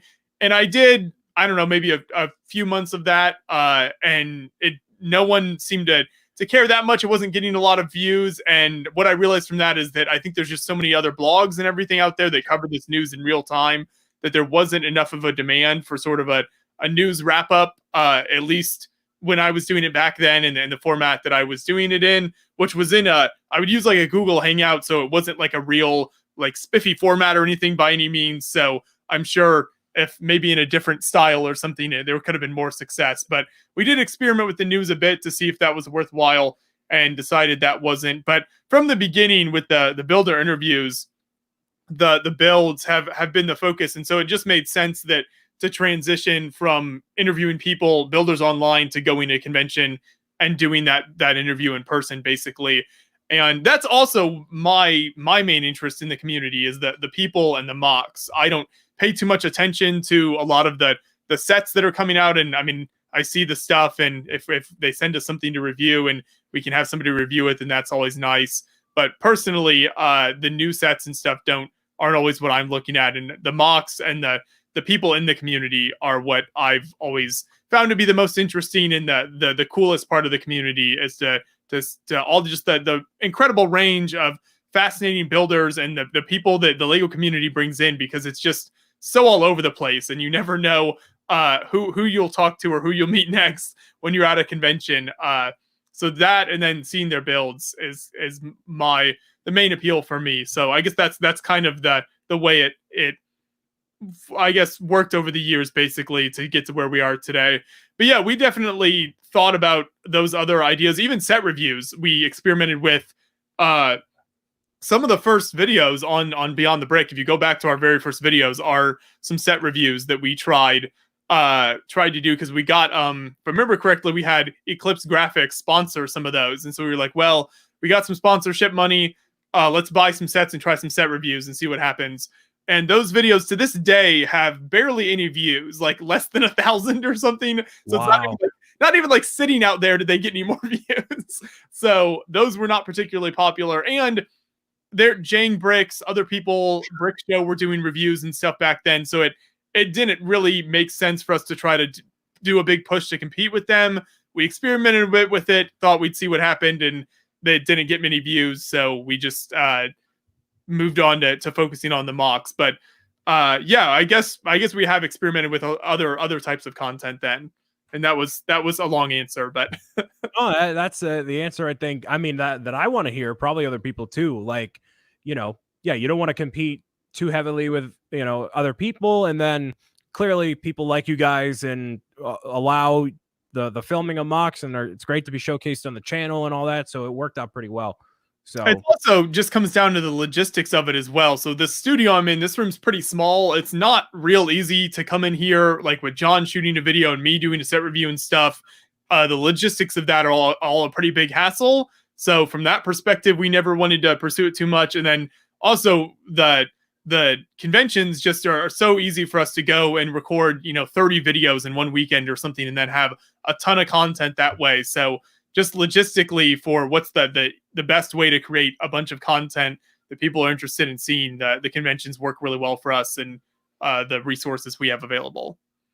Yeah, and clearly the audience has responded incredibly positively to the mock showcases, passing 700,000 subscribers. Yes. Congratulations. Thank you, Brian. There you go. I'll be catching up soon. Don't worry. Oh, I hope so. Hey, that's the goal. Everybody go check out Bricks O'Brien, YouTube, Twitch, TikTok. I don't know. Maybe you are on TikTok. I'm not sure. I am. I've posted a couple of times. I have not gone as viral as others yet, but you hope to catch Stuart someday. Yes, me and Stuart are gonna collab when y'all are in Madagascar. Me and Stuart are gonna chill and do a whole day filming TikTok videos. It's a meme review with Stuart and Brian. Yes. What a duo. What a topic of conversation. Oh man, I would watch that. I think a lot of people would watch that actually. That's great. Yeah. Let's see. Are there? I guess we'll probably be coming to an end here in a few minutes. So if there's any last questions in chat, you can put them out there, and we'll respond. But I think we're coming up on the 3-hour mark, so got a few minutes left here before we sign off. Joseph Zawada, you want to see Josh and John do the Renegade dance? Well, first I'd have to know what that is. That's how you know we're getting old, when we don't know what that is. You're gonna have to explain it for the older members. Yeah, right. Exactly. But no, these are always a good time doing these live streams, especially when there's a guest on, and that's the goal. So if everyone watching, we'll have try to have at least one main guest every live stream, and then you can always get Brian in his hot takes. That's a guaranteed. So there's always new things to come back for. Make sure to join us every week, Tuesday at 1 p.m. Eastern time here in the U.S. Always have to. Oh, sorry. Go ahead. Adam says he just started following you, Brian. Oh, well, thank you. Appreciate that. I was gonna say I gotta commend I feel like it's your brother's decision to take the some bits out of the last live stream about like Mario, and then with the Star Wars stuff, and putting it as its own video. That's smart. Smart guys. That was John. Yes, John is always thinking about how to make content and keep the channel running, while I do I don't know what, anything else. But yeah, so that's a good idea, and I think that works well, especially since we're doing these streams and need more videos anyway. And that's always the struggle. That's always been the struggle with like the 24-hour live stream we do as well. Of like any long form live stream, there's always these bits that are like really good that would be like a great conversation, but it gets lost in the span of however many hours we're streaming for. So if we can pull that stuff out and kind of turn it into its own video, then I think people like it. And yeah, I think there was a good response. The Mario one, I think everyone enjoyed your passionate insight into the what you're thinking on the Mario sets. Yeah, no, and I'll try to. Not that this needs to have that much structure, but like I think having a good outline of things to talk about, and like talking points to kind of break out and do those sorts of things, that'd be good for people to follow along with too. Always Q&A is good, but having like, all right, what do you think about like it just so happened that the Mario reveal happened in 501st, that it worked out, topics of conversation, but Brick Bender's like, what about just 9 more hours? I couldn't imagine, like, for the 24-hour stream, you'd have to have so many like topics and people, and like, man. Well, that's the key is, I just try to bring in people on a constant stream of people to kind of keep the conversation going, because I quickly run out. Yeah, right. Conversation as well as energy and just the will to stay awake. So right. And Craig's saying, thank you both for taking the time out of your day to chat. You're welcome, new best friend Craig. You're good. He was in my live streams last night. Nice. Yeah. Well, yeah, thanks everyone for watching here. So yeah, we try to go for about 3 hours every week. So if you just started tuning in, you're catching us at the very end here. But we'll be back Tuesday next week with another stream, another guest. We'll see who joins us, and lots of fun topics of conversation. There's always new things happening in the Lego community to talk about, and we'll continue to keep you updated as much as we can. So thank you, everyone. I think that'll be it for us for today. Thank you, Brian, for once again keeping everything going here on the stream with me. It's always great to chat with you, and we'll look forward to more of these streams as well as the gaming streams in the weeks to come. Yeah, I appreciate all the support that everyone's been given to all the streams in general. So make sure you hit the like button, subscribe, notifications, follow on Twitter, Twitch, Instagram, TikTok, MySpace, AOL, etc. Wherever these guys are at and wherever I'm at, go ahead if you want. That's right, everybody. Check out Bricks O'Brien and follow all of his weekly. My MySpace page, myspace.com/ doesn't exist. No. Yes, he wishes it did. That'll be it for us then. We'll see everyone soon. Bye. Bye.